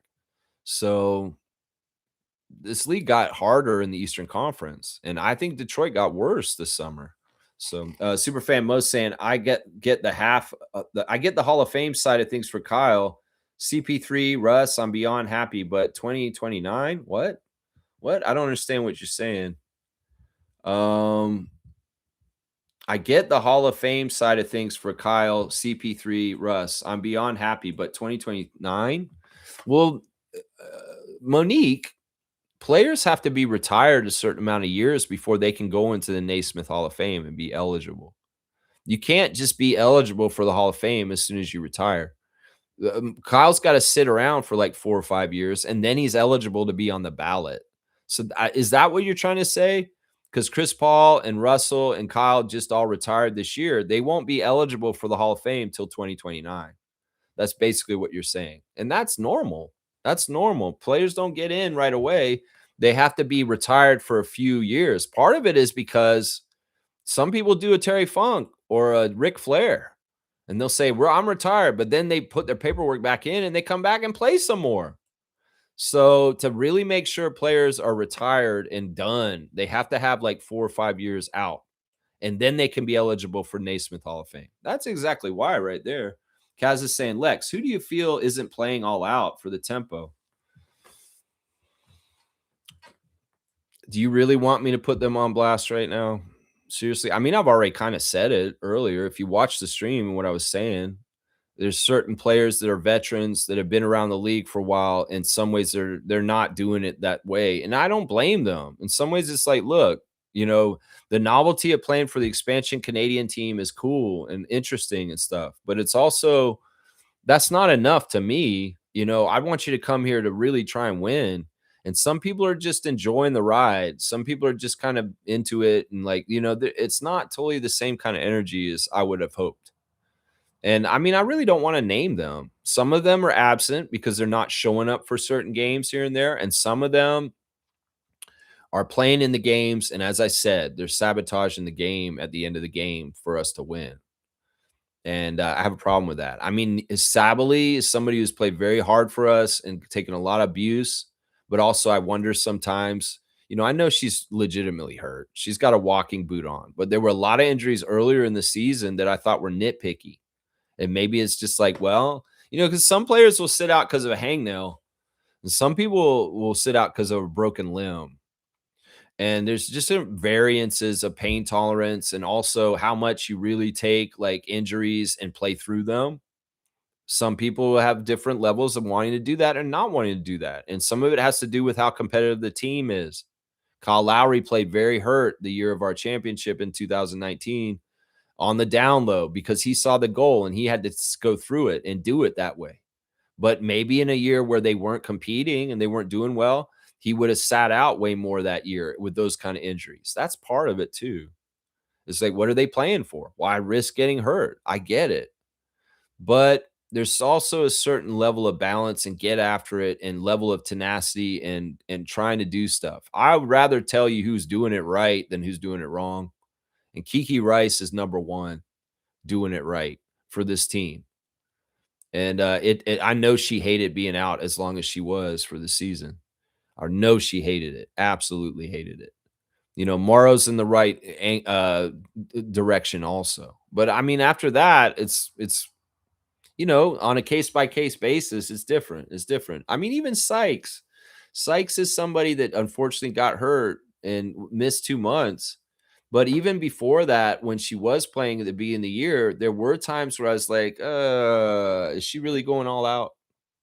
I don't want to cast these aspersions, Kaz, because I don't feel like it's a positive. In some ways, I'm only just saying what I see and what I feel right now, and it may be completely untrue.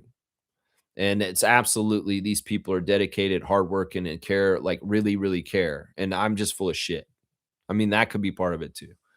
Cool Cat saying this. Good morning, Raptor Freak family. Yeah, consistent shooting is our Achilles heel. It's just consistent offense. It doesn't have to be consistent shooting. Just as long as they're manufacturing points one way or another.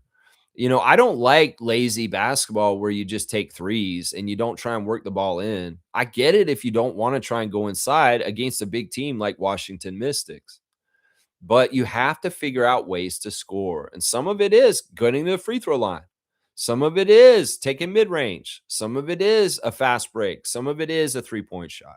You got to diversify it and you got to find the different ways that you can score. And as point guards on the team, Alamon and Rice need to be figuring out their personnel and how to get them successful. That's another aspect that's failed in this team so far this year, is that in some ways our point guards have not been unlocking other people to get the best potential shots for them and the best shot selection, the best success. So yeah, these anemic scoring runs where they don't score at all for like 5 minutes and they can't put anything in the basket. This has been horrible this whole year.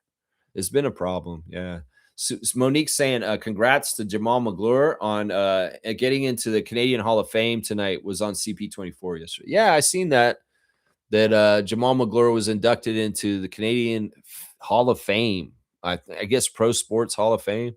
Yeah, that's a good thing. I mean, he's been an all-star in the NBA. He's been a coach on the champion Raptors, and he's been a front office person for CBL and Scarborough Shooting Stars. He's done a lot of different things, great things for basketball in a lot of different ways, and he's been an important Canadian basketball player in his time. His era with the Canadian national team was not very good, but that's because there wasn't a lot of talent at that time for Canada. So people have said, "Oh, he never showed up for Canada." Well, Canada didn't have a team. They didn't have a team when he was around for that. But yeah, congratulations to Big Cat for sure. Kaloy saying this morning, everyone. Cavaliers really close to blowing this shit up. They got rid of Strus, which was the only one fighting with heart and hustle in the playoffs. Yeah, that's a side effect of the Watson trade. You guys are glazing Watson way too much in our Discord. I don't know why y'all think he's like so good, hot shit. Seriously, he's not all that. Seriously.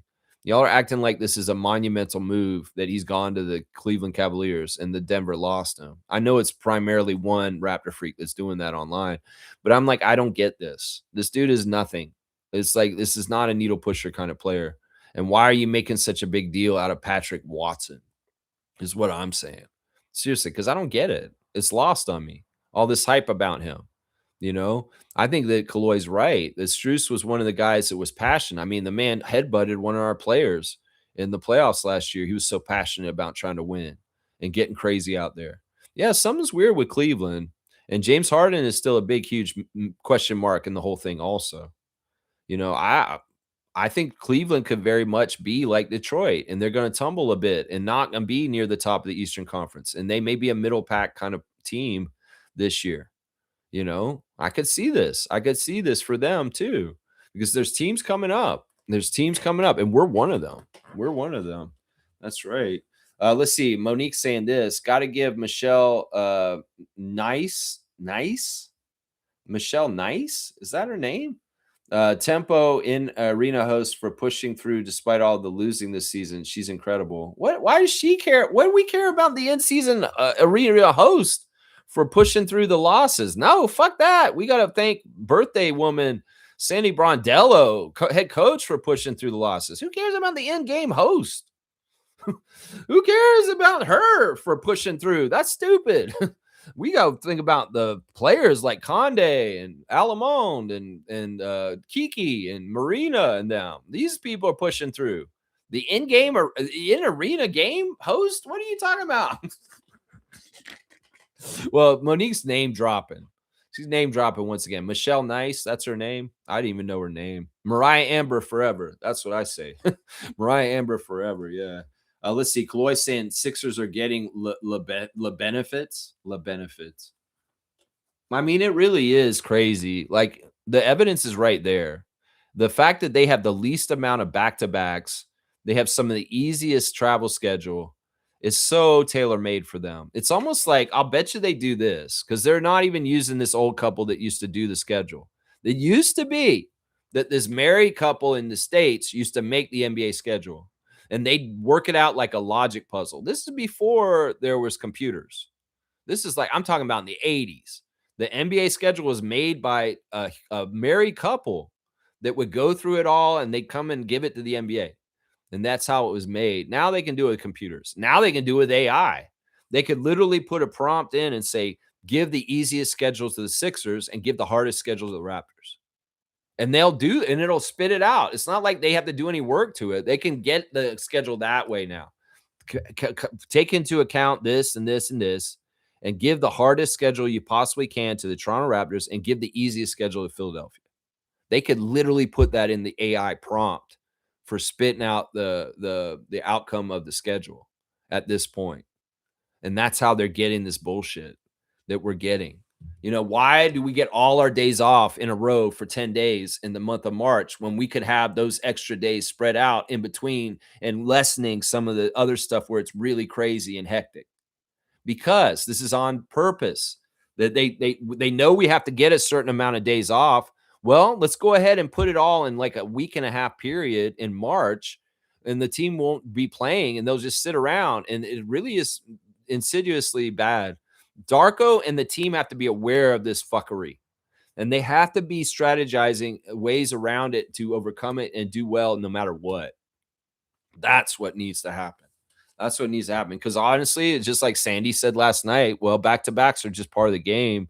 We all have to do them, and we can't complain about it. It's just how it is. Well, yeah, you say that, and you just had 5 days off before that, but then jammed up 2 games in a row in 2 nights.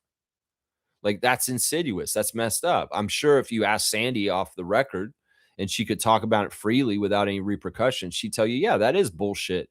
That we just had 5 days of rest and then we had to play 2 games right in a row, 2 nights in a row with the travel in between. Yeah, I mean, seriously, this is part of the biggest way that the NBA and the WNBA can manipulate some things to help favor a team or try and get an outcome in games that they want.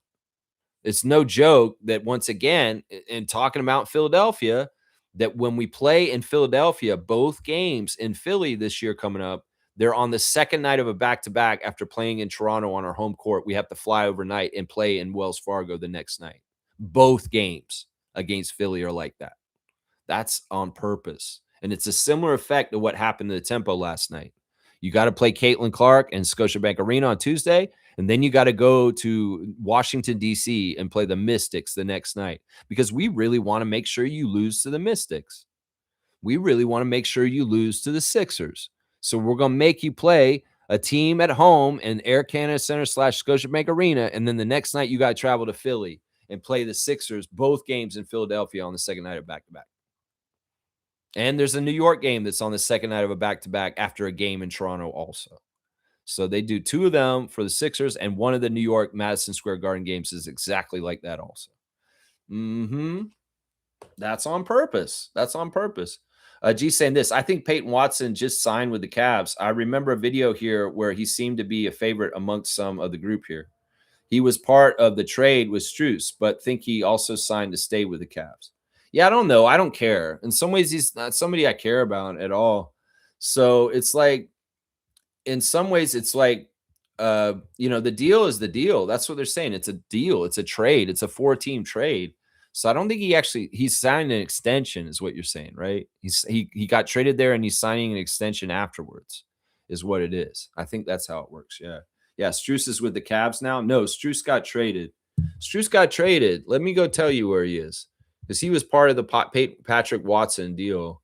So yeah, let me see. It's actually a 5-team deal now. They just upped it more. All right. So basically they're saying the Cavaliers, the Nuggets, and the Clippers agreed on a trade that will send Peyton Watson to Cleveland and Max Strus to the Clippers. So Max Strus is on the Clippers now. It says Los Angeles, but yeah, it's the Clippers. Let's see. What else is a part of the deal? As part of the deal, the Cleveland Cavaliers are sending Trey Mann and the 27 second round pick from the Clippers and cash to the Wizards for Cam Whitmore. So the Cavs are getting Cam Whitmore. Also, the Wizards are sending Julian Reese, our Juju Reese, Angel's little brother, to the Nuggets, who will waive the forward off his 2-way deal. So Julian Reese got traded by Washington to Denver, and he's getting waived by that. So maybe Juju Reese is out there floating around again. So yeah, that's part of the deal too. So there's quite a bit to it. There's a few teams involved. There's Cavs, the Nuggets, the Clippers, the Washington Wizards, and also the Kings. So there's 5 teams involved in this deal. But Strus is a Clipper, Patrick Watson is a Cav, and Juju Reese is on the waiver wire, is what they're saying. Is what they're saying. Marvelous is saying that's why I'm looking forward to our matchups, Raptor Freak. I'm keeping notes. All right, yeah. Yeah, we'll see how it goes down. We'll see how it goes down. I think our schedule with you guys is pretty all right. Looking at, I went over the schedule last week when it came out, and I think that it beats when we see Detroit are not anything too crazy. They're within. I mean, Detroit to Toronto is not a bad trip either way, right? Kaloy saying this: I can't wait for the season to get started. We'll make my kids bedtime at 7 p.m. so I can watch. Haha. You don't let them watch with you, man. I mean, I guess your kids are super young. Yeah, I guess there's a few years before old Santino and the other one come in and start sitting on the couch with dad watching the Raptors basketball, where they're not distraction or crying or being goofy. And it's like, yeah, Kaloy wants to watch a game. He don't want to be dadding. So you're going to bed. Get to bed. Get to sleep. I don't want to hear anything in there. You better be quiet.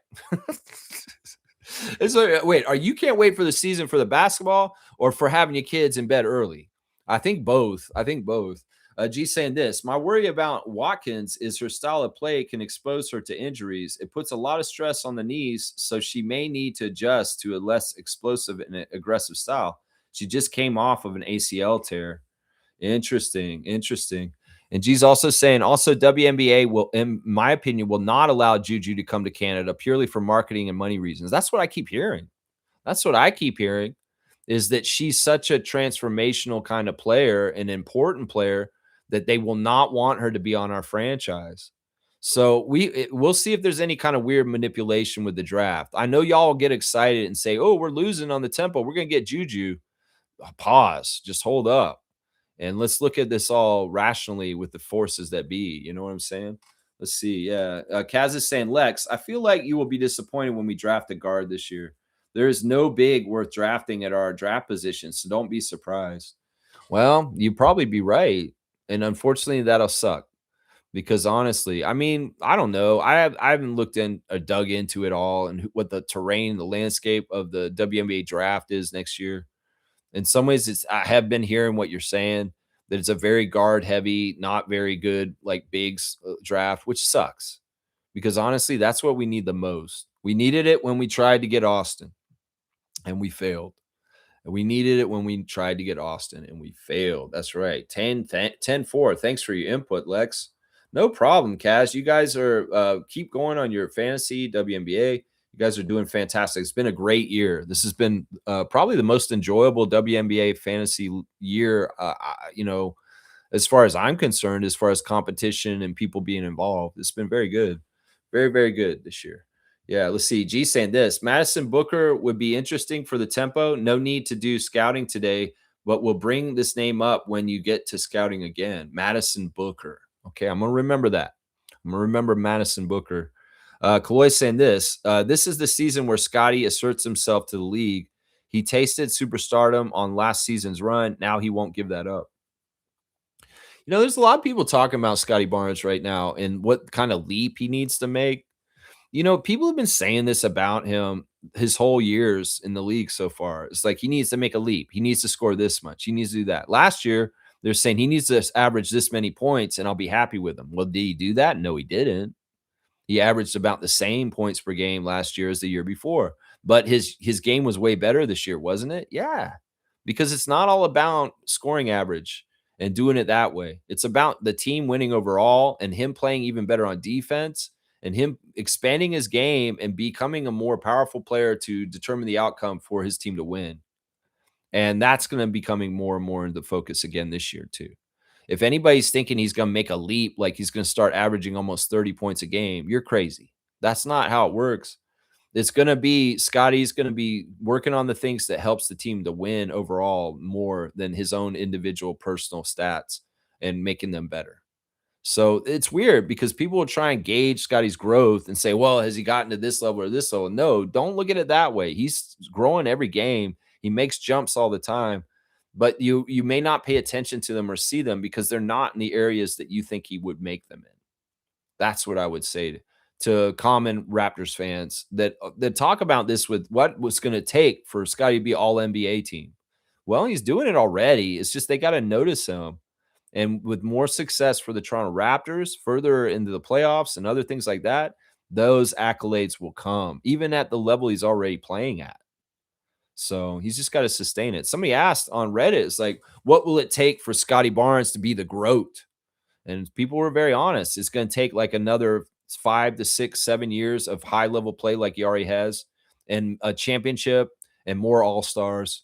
Yeah. And then he can start to rival Kyle Lowry's resume and what he's done to be the greatest Raptor of all time. Because somebody did ask that. Let's do the Toronto Raptor Redder of the day. It's Hundo Tenson, and it's a picture of Kawhi in China once again. And he's got that new haircut. His hair looks pretty cool, actually. And there's two Chinese guys behind him wearing jerseys. One has a Clippers jersey on, and one has a Raptors jersey on, a Kawhi Raptors jersey. And he's pointing to the Raptors jersey and thumbs up in it, and he's ignoring the Clippers jersey. So it's confirmed, guys. It's confirmed. Kawhi's made his decision. He's pointing to the Raptors jersey guy, and he's ignoring the Clippers jersey. So he's a Raptor, baby. Either way, that's the Raptors Redder of the day, Hundo Tenson, who's pointing out that Kawhi has made his choice. Let's do the Toronto Tempo Redder of the day, which brings up a very interesting idea, which I'm against. I think it's silly. Terry G, 111, you are the Toronto Tempo Redder of the day. This is what Terry G is saying. If we can sell out the Tempo at Scotiabank, then Scotiabank Arena definitely needs to be our new home.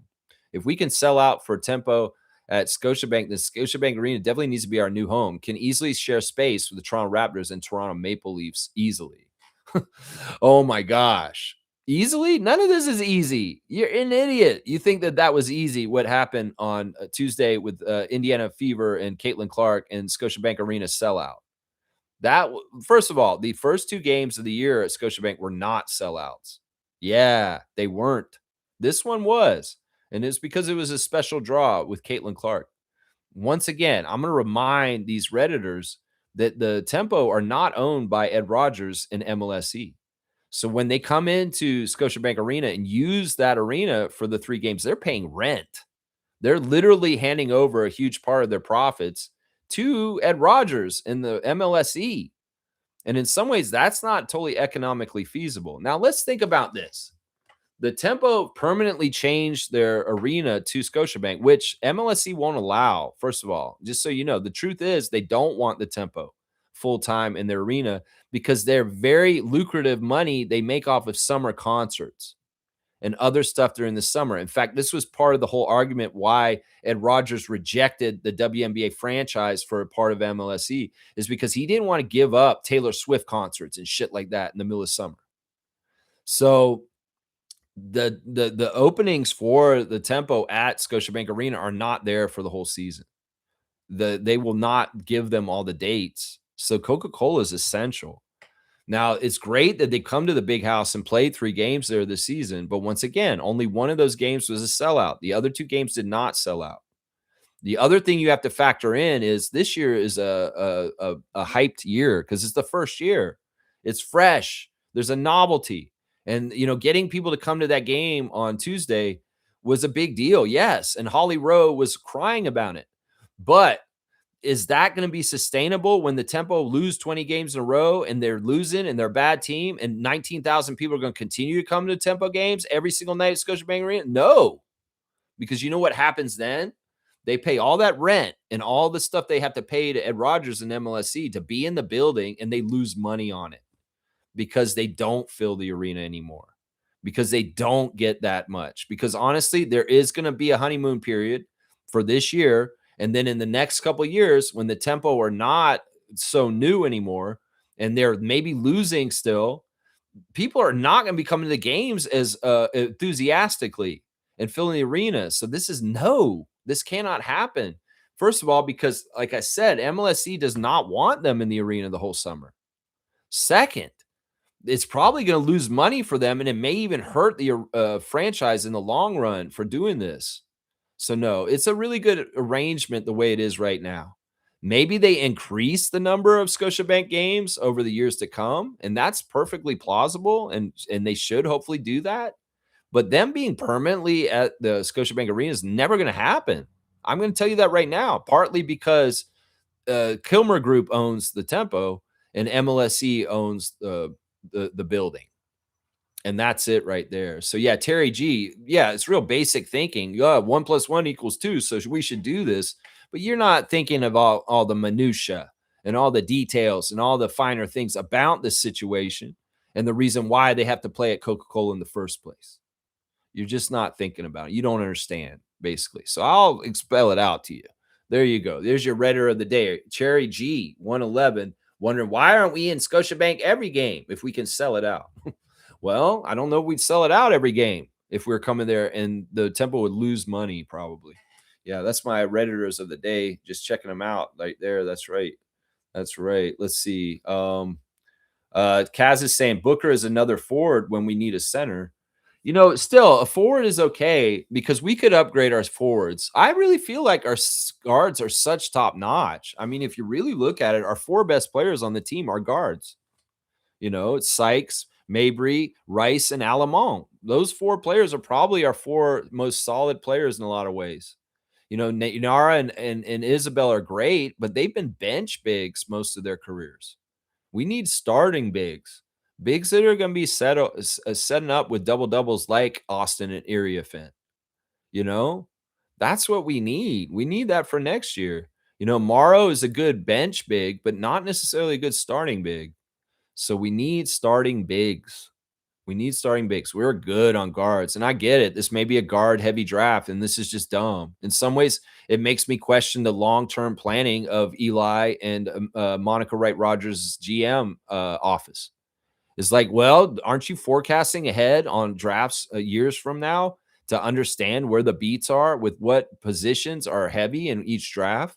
And if you knew that this draft, where you were probably going to draft high because you're an expansion team, you're going to probably lose this year, was going to be very guard heavy. Why did you go so guard heavy in the expansion draft and the entry draft this year?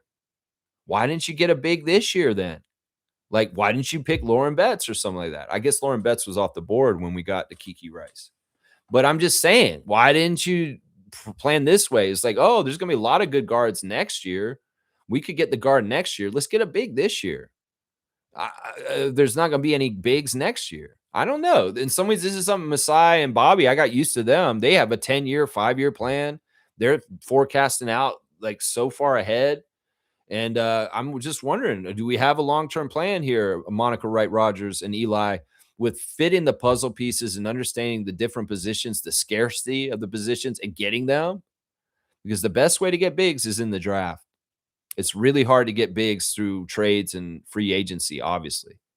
So the best way to get bigs is in the draft, fresh from school, and getting them first thing to your team. So I don't know. They got figured out. Madison Booker, all right. Even if it's a forward and not a true center, it's still going to help us with rebounding, right? Right. G saying, no great centers in the top of the draft is the problem. She is a beast. Dropped 41 game. That sounds good to me. I like that. I like that. You meant the Struces and the Clippers. Yeah. Yeah. Kaz is saying, yeah, I agree. That's what I said earlier. There's not a center at our position to get. I'm not against drafting Booker, but we would still need to figure out our center spot. Yeah. I mean, Niara has health. She is the best option for us. Temi is the veteran option, but we can both see the flaws in both of them. We can see the flaws in both of them, and we could upgrade it and get it to a whole other level of quality. That would be good. That would be very good. Let's see. Most saying, hope you have a nice early birthday, quiet day when it comes, if I'm not here. Thank you. Yeah, I guess my birthday is next week. I'm within a week of my birthday now. It's Sandy's birthday today. So let's talk about Sandy. But yeah, I would love for the Tempo to win on my birthday.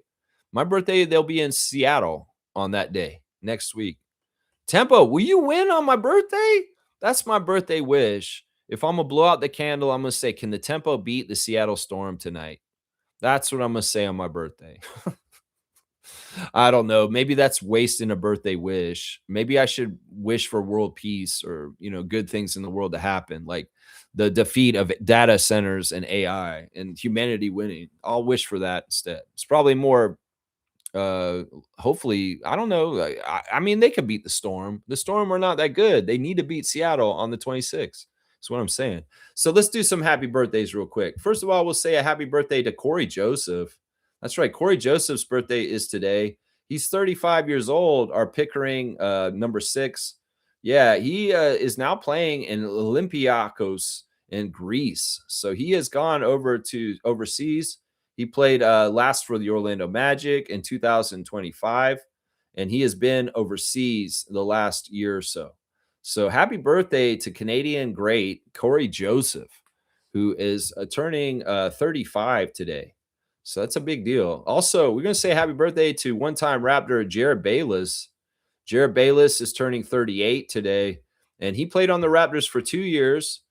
He was on our team in 2010 to 2012, and he played 91 games in a Raptors jersey. He started 25 of them, and he averaged 10 and a half points per game in our jersey. That's actually his career high out of all the teams he played for in his NBA career. He had his most success in Toronto on the Raptors, Jared Bayless. So happy 38th birthday to him. And then, of course, a birthday for Sandy. Sandy is 58 today. And it's too bad that the Tempo couldn't win on the eve of Sandy's birthday. Will y'all win tomorrow in honor of Sandy for her birthday and end this losing streak, end this pain, end this misery of a 12-game losing streak for your coach, Sandy Brondello? Can you do that for her? Can you give her a birthday present? Tempo players, come on. You could have done it last night, but you didn't. That's what you should have been saying in the huddle. You should have been saying, let's do this for Sandy's birthday tomorrow. Let's beat them for Sandy's birthday. Where is the get up and go for it? Where is the attitude of we're going to win no matter what? That's what I'm wondering today. After 3 straight losses, there are fumbles in the fourth quarter that were winnable. Those are our birthdays for today. Corey Joseph, Jared Bayless, and Coach Sandy Brondello. That's right. Sandy's birthday today. That's awesome. That's awesome. Let's see. G's saying this. Sixers suddenly have the least back-to-backs and the least 3 to 4 games in a short 3 or 4 games in a short time. NBA, we see you. Yeah, we can see it. It's very easy to see. They're trying to help them for sure, Kaz. It's a huge weakness for the team. Yeah, we do need a center. You guys are right. Randolph's here. Good morning, beloved Raptor Freaks family. To try and force your opinion on others is not a good way to convince them that you are right. Humbly state your case and allow others to do the same. That's interesting. I mean, this is especially important right now if people are going to try and make their dogma the overwhelming dogma and everybody must follow. That's a very real danger right now, that you have to just follow leader and leader tells you what to think. No, we don't want to do that. Me, I'm feisty. I'm controversial. I can be opinionated. Sometimes I'm not right. And I'll be honest. And if I'm saying stuff here, it's up to you guys whether you want to believe my bullshit or want to, think that what I'm saying it rings true. I'm not telling anybody to agree with me 100%. That's for sure. And, child rapists in charge of the United States shouldn't be doing that either. Telling everybody this is exactly how it is and it's going to be. No, that's dictatorship. That's not democracy. That's not freedom. We should all be having the freedom to think for ourselves. All I can do is present facts and opinions and things that I see from my perspective. And whether you guys validate that is up to you. Whether you think it's actually, well, he's got a point here. He's full of shit on this one. It's up to you guys for sure. Blessings to the Phyllis family and all the Raptor Freak families. No one should be just all being and knowing and saying, and that is it. And that's all. No, things should be like that. And they want to work towards this. Elon Musk calls it singularity and getting AI to be the end all be all of understanding and everything. And that's the bottom line. Nah, AI is flawed in so many different ways right now. And do we really want to get to a world where AI is the rule of law? Seriously, because some people would want that in this world right now, some of these billionaire oligarchs. So be looking out. Let me check in with the HD real quick. Blessings to Phil's family, all the Raptor Freak families. We are in gate 29 of the gate of saying yes, and we are on line 4 today. And just a little background still, when the decision to commit to something or someone is correct, the energy to stay with it is necessary to grow existentially through the diversity of experiences that come from staying with any long term commitment. The trick is to let go of expectations and deal with whatever comes up as it reveals itself. This is not to say that there won't come a time when this cyclic energy has run its course and it's time to end the commitment. So the word for today is directness. The shortest distance between 2 points is a straight line. In detriment, directness is simplicity, and directness all too often seen as inharmonic and aesthetically crude. The power of directness often offends others. Crude? Yeah, we can be crude. Exaltation, directness is the wisdom to use the simplest and most direct approach to solve difficulties. The power to commit oneself to the simplest and most direct process. So you have a problem, you find the most direct solution. So yeah, that makes sense. So yeah, the energy swirling around us right now is in the gate of saying yes, and it comes from our sacral center in our guts. So yeah, think about what you say yes and no to. Think about your process of why you make your decisions the way you do. And if you do know your human design, you can understand your authority and your strategy for how you should go about your decisions. So yeah, if you want to check it out, there's a lot of stuff online for free if you'd like to see your human design chart yourself. Thank you for indulging me in my little hobby that I just did right there. That's right. Let's see what else y'all are saying. Kaz is saying, I'm so impressed with Lex and MJ for WNBA Fantasy. You guys are doing great. I really have been keeping up with it really strong and fighting. And, Fiercey's journey is amazing. Like, she has not been a fantasy sports player for many years. She started just a few years ago, and she's been very diligent and very much a strong student to be competing at the highest level. Like, seriously, the story of her and her development is amazing because honestly, the first year she played, she made some rookie mistakes, and boy, has she grown from them and very, very competitive. And yeah, you know what? Who knows? Can be in the finals. It could very well be her and I, or maybe you and I, or you and her. We'll just have to see how these go. We'll have to see. Yeah. Yeah. You think Fiercey should win most improved manager? Yeah. Yeah, I would say that. I mean, but it's an arc. Like, she was really good last year too. It's an arc from like the first year to the second year where she really improved a lot, but she's been doing amazing. Yeah. Kaz is saying, laugh my ass off. That Redditor doesn't know Ed Rogers owns that arena. Yeah, I guess that's what it is. Or they just think ideally that it would be nice to have that arena. They don't understand the whole background and the history of it to understand that this is why.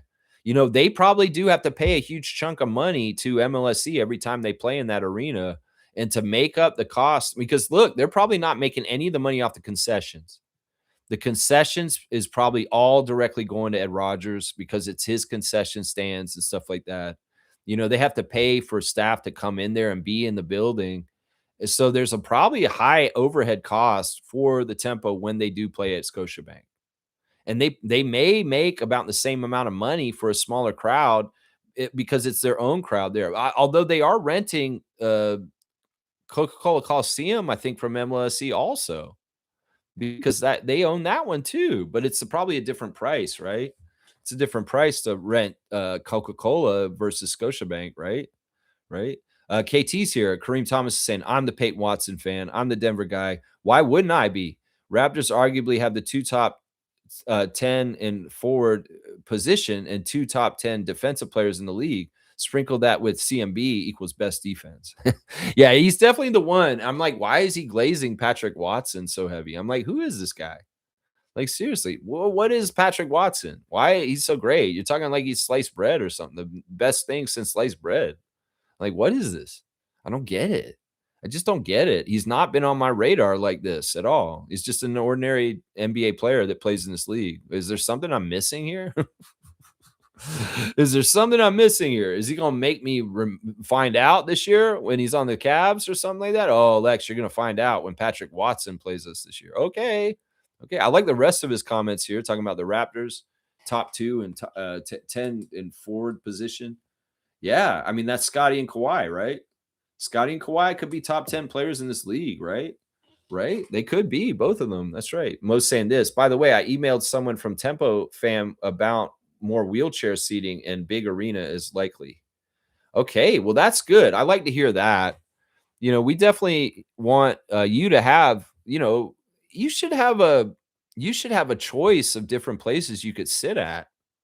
I've often thought, Mo, like it would be really cool. And I was thinking this when I was at the Scarborough Shooting Stars game, if they could get you a seat courtside somehow, where it's in a place where it's kind of safe and you wouldn't get run over or anything by a player coming off the court, but you're really right up close and you're sitting right at courtside. In some ways, you know what I would think about doing this year with you is going to a 905 game and getting one of those tables and maybe sitting off to the side and sitting at the table with you. Because are there rules about this? That like, my friend's in a wheelchair. Can she come and sit at the table here at 905 game and we all sit at the table at the end like Greg does? You know, I don't know. Like, because I've often thought about that. It's like Mo has to sit in certain sections at Scotiabank. And then even when I was at Coca-Cola, I couldn't even find a section for wheelchair. And I'm like, where's Monique gonna be sitting when she comes here the next game? I'm like, I couldn't figure it out. I was looking at it for you because I wanted to scope out the building a little bit and kind of figure out where you would possibly be, but I had no idea. And when you went to the Connecticut Sun game, the first ever overtime win for the Tempo, I have no idea where you sat.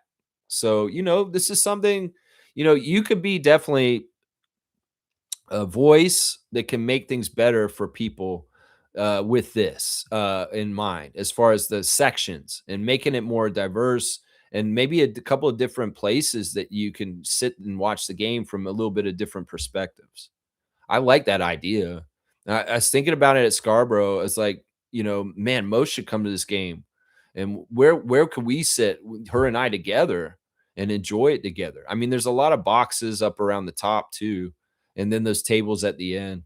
Either way, I like that you're doing this, and I support you. And if you want more voices to chime in and help you with this, I'm there. If you want me to sign a petition, if you want me to go and start raising a ruckus with them too, and sending them, you need more wheelchair accessible areas at Coca-Cola for Tempo games. You need more of this. You need to tighten up.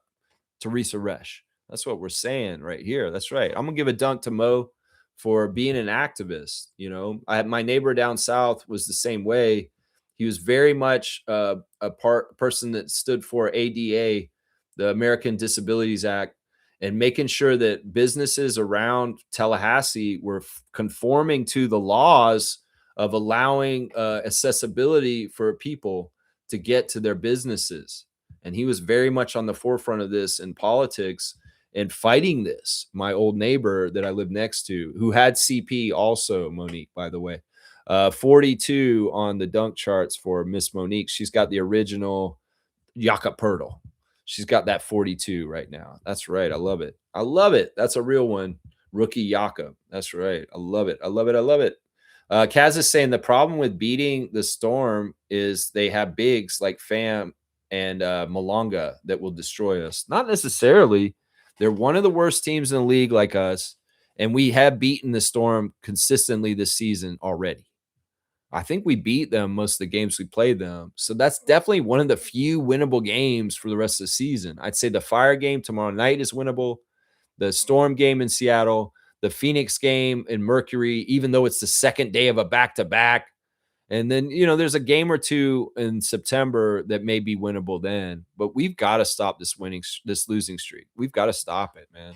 I think we can beat the Storm. I think that may be one of the easier games that we could try and win, actually, for the rest of the season. Monique's saying this. Always a W stream, despite the Tempo losses. Keep at it always, Lex. Rapid Freak Crew strong forever. Thank you, Mo. And wishing you strength, blessings, guidance, light, positivity, angels, everything looking out for you. And, you're in everything you got to go through and what you're dealing with right now. I think that you have a bright horizon ahead and hopefully some very good opportunities and a really, really awesome outcome for the things that are changing in your life, Mo. But only blessings and prayers and only the best for you. Seriously, I want the best for you no matter what happens. That's right. Fiercely saying, I learned from the best in fantasy. Thank you for making a really fun activity. Thank you, Kaz. Yeah, this is awesome. I mean, this is a big deal. It's not easy to keep up with fantasy sports, the day to day grind. And Fiercey's been very diligent and very much on top of it, and that's why. That's right. KT saying, when I first logged on, I heard you talk about DeMar and the Raptors. I don't care for DeMar on this team, but the word is he's willing to do a vet minimum. Why would he go anywhere else if it's not a contending team or the Raptors? Well, I mean, I kind of went over this already. If you want to backtrack, I've been saying for a couple months that DeMar to the Raptors doesn't make any sense. It doesn't make any sense money wise. It doesn't make sense for our spot on our team.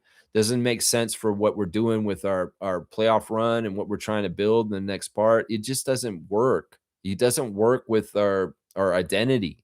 It doesn't work with Coach Darko's scheme as far as it's a .5 pass around offense. DeMar is an isolation player that needs the ball in his hands, and he's probably going to hog the ball if he's on a team. So he doesn't work with our style of play. We don't have the money. We don't have a vet minimum. We use the vet minimum on Kyle Anderson. We paid him the vet minimum. He's got that exception. DeMar saying he'd take the mid-level exception and play for a team. Well, we don't probably have that. We're hard capped at 209. And well, we're at 207. $207 million is already spent in our salary cap.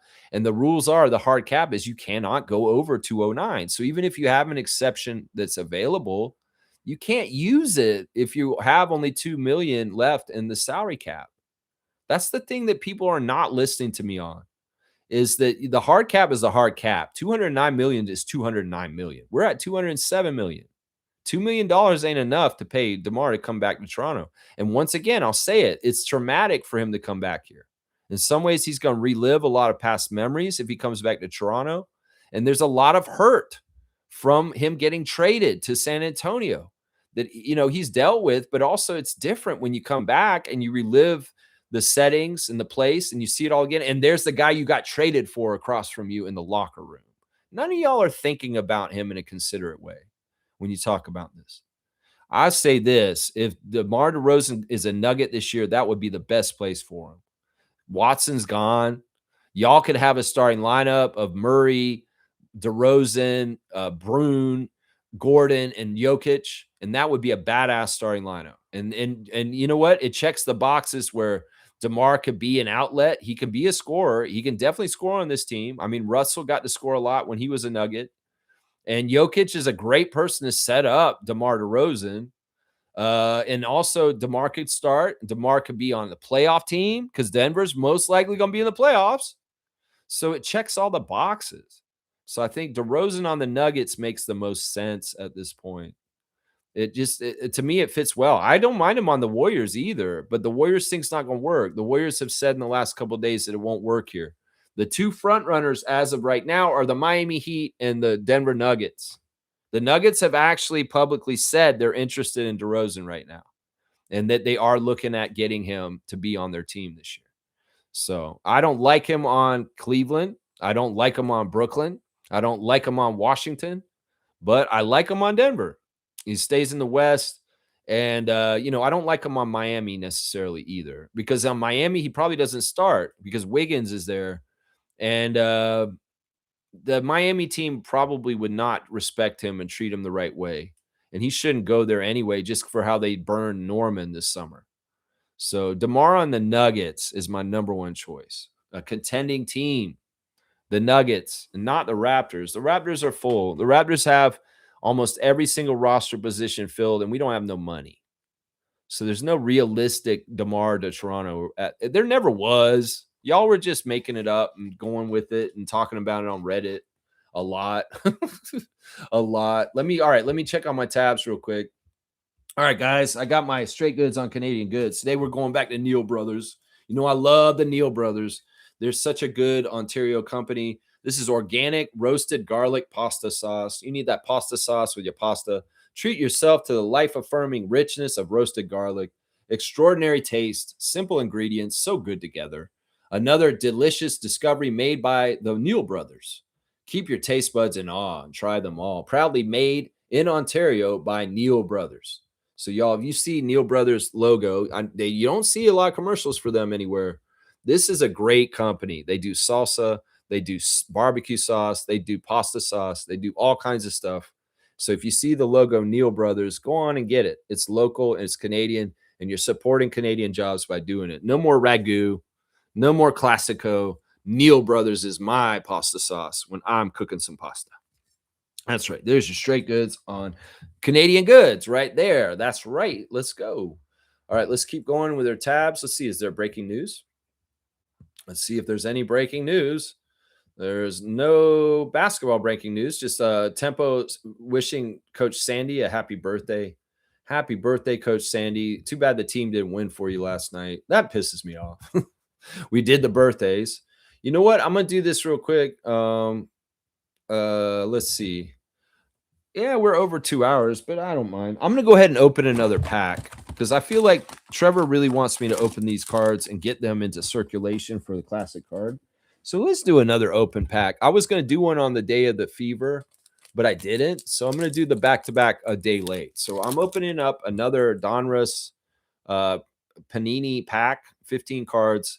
And yesterday we got a Caitlin Clark rookie, which was, wow. I got a Caitlin Clark 2024 card, which is fantastic. These are older cards, so there's no Tempo cards in here, but, you know, it's kind of cool. All right, I'm opening the pack.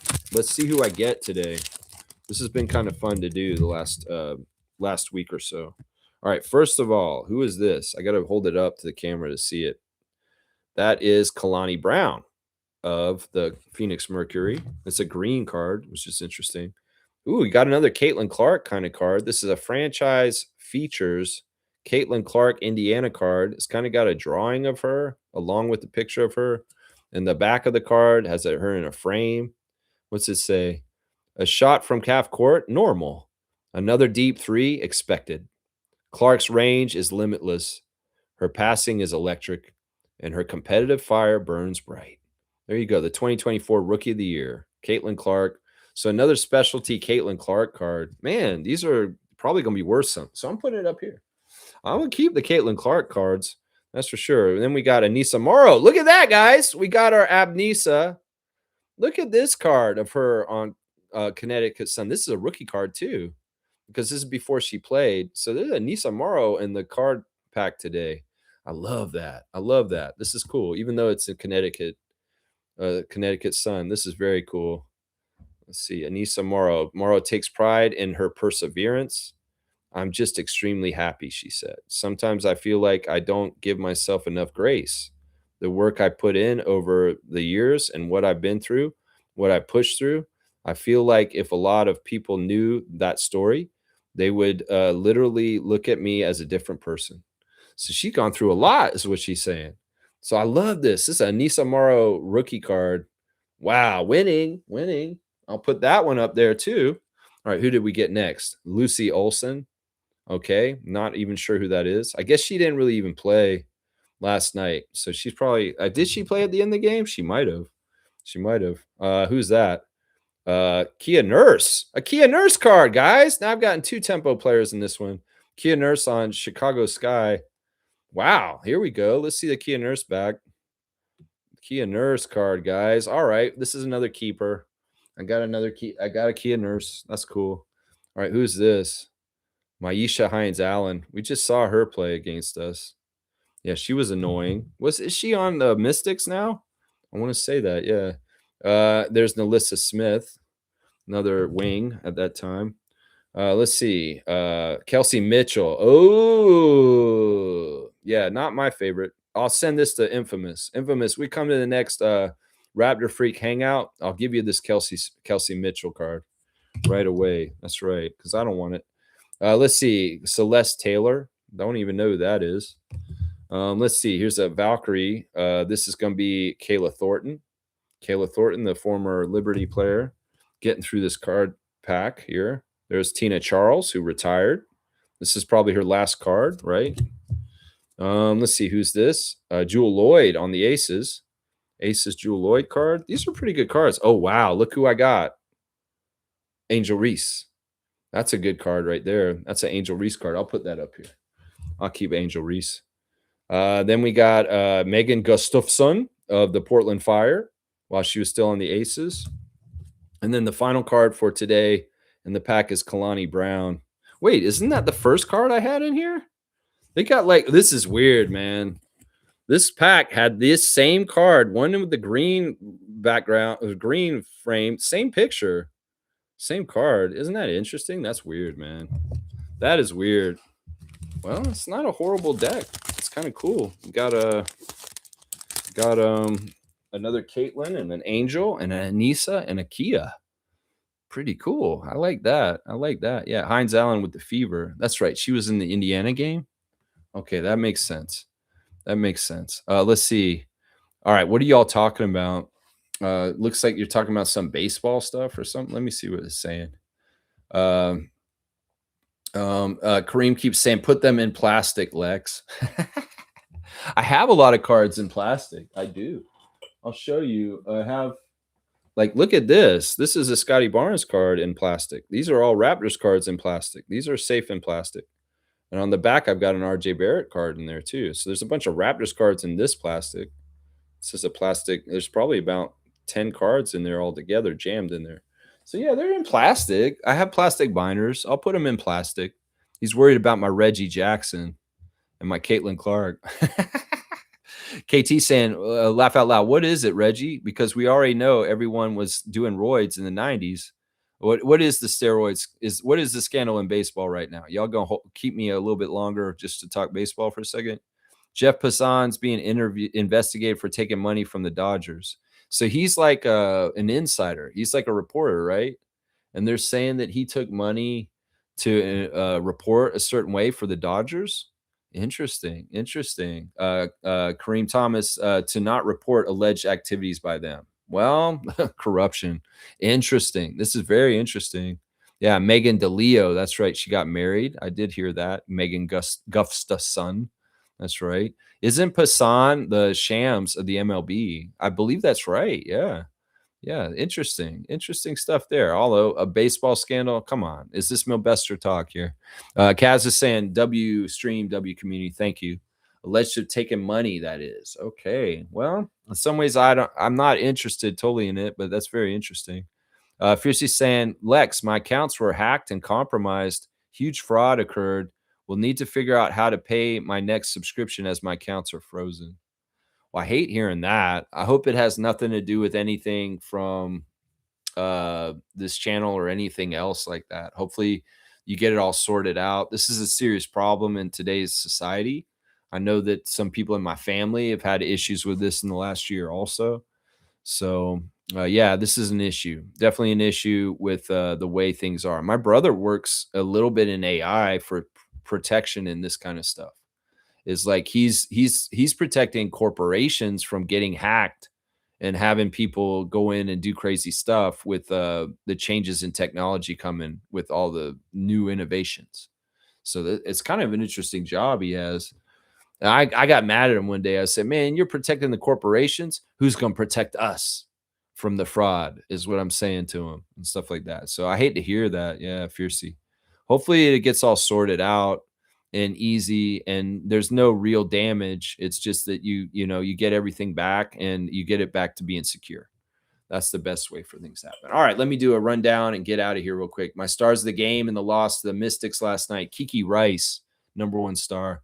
Temi Fagbenle, #2, and Laura Yescada, #3, as the star. The 3 stars from the loss last night. Honorable mention to Tiani Key and Ornella Bancole for what they did. Yeah, fiercely saying identity theft, and they managed to get my cell phone transferred to another carrier. That's crazy. That's some wild stuff. Yeah, we really got to be careful with emails and all kinds of stuff you click on online. You got to be careful. You definitely got to be careful. Yeah. All right, I'm out, guys. I'm gonna be out. Yeah. Oh my God. Fiercely, Reggie saying, "Oh my God." Oh wait, I got to do the classic card. Even though I opened a card pack, I still got to do a classic card, right? Let me see if I can get somebody cool. Okay, let's see. We're gonna do an old baseball card. Let's see if you guys know who this classic baseball player is. He is actually a former Blue Jay. but he's not in Blue Jays uniform here. So let's see if you can get it. See if you can get it right here. Who is that, y'all? Full name answer on this classic card, baseball card of the day. It is the boys of summer right now. We're in baseball season, so a little bit of classic card baseball here. Can you tell me who this Oakland A's pitcher is from the classic days? Full name answer. If you know, you know. He was on the Blue Jays for a hot cup of coffee for a little bit too. So people may remember him from his Blue Jays time, even though he was more well known as an Oakland Athletic. So let's see if anybody gets it. We need some guesses though. I want to see if we got any baseball hits here. Like Smooth. Make sure y'all are live. Who is that, y'all? I'll get in real close on him so you can really see his face. This one's easy to me. I feel like I would know this right away if I was in y'all's position because I like this player. I remember him very well from playing last way back. There you go. Smooth does know. I knew you knew. I knew somebody would know. Of course, it's Dave Stewart, the great Dave Stewart, one of the greatest starters, starting pitchers of his era, and a champion with Oakland, right? And then he came to Toronto and he pitched for us for a little while. So Dave Stewart is the card of the day, and it is Smooth Brown Man getting the card. So let me see. Let me see what we'll do with the points. All right. Dave Stewart. Dave Stew. And it's Smooth. And I don't know. What do you guys think? I think I'll give him 150. I think 150 is what I've been doing for fairly known players. Don Mattingly was 150. So I'll give 150. Ozzy was 200. Maybe 200. No, you know what? Do 200. Give Smooth 200 points. Let's not be cheap. All right, so 200 points for Smooth Reggie. And let's see. What does that make his total go to? We'll do the real-time trivia standings add up. Smooth is near the top. Okay, he's going to be tied with Seymour now. He ties up with Seymour, 1550. So the top five in the Raptor Freak trivia standings right now: Slug DZ 3120, Fiercey 2131, Stargate 1850, Seymour and Smooth 1550, fourth and fifth.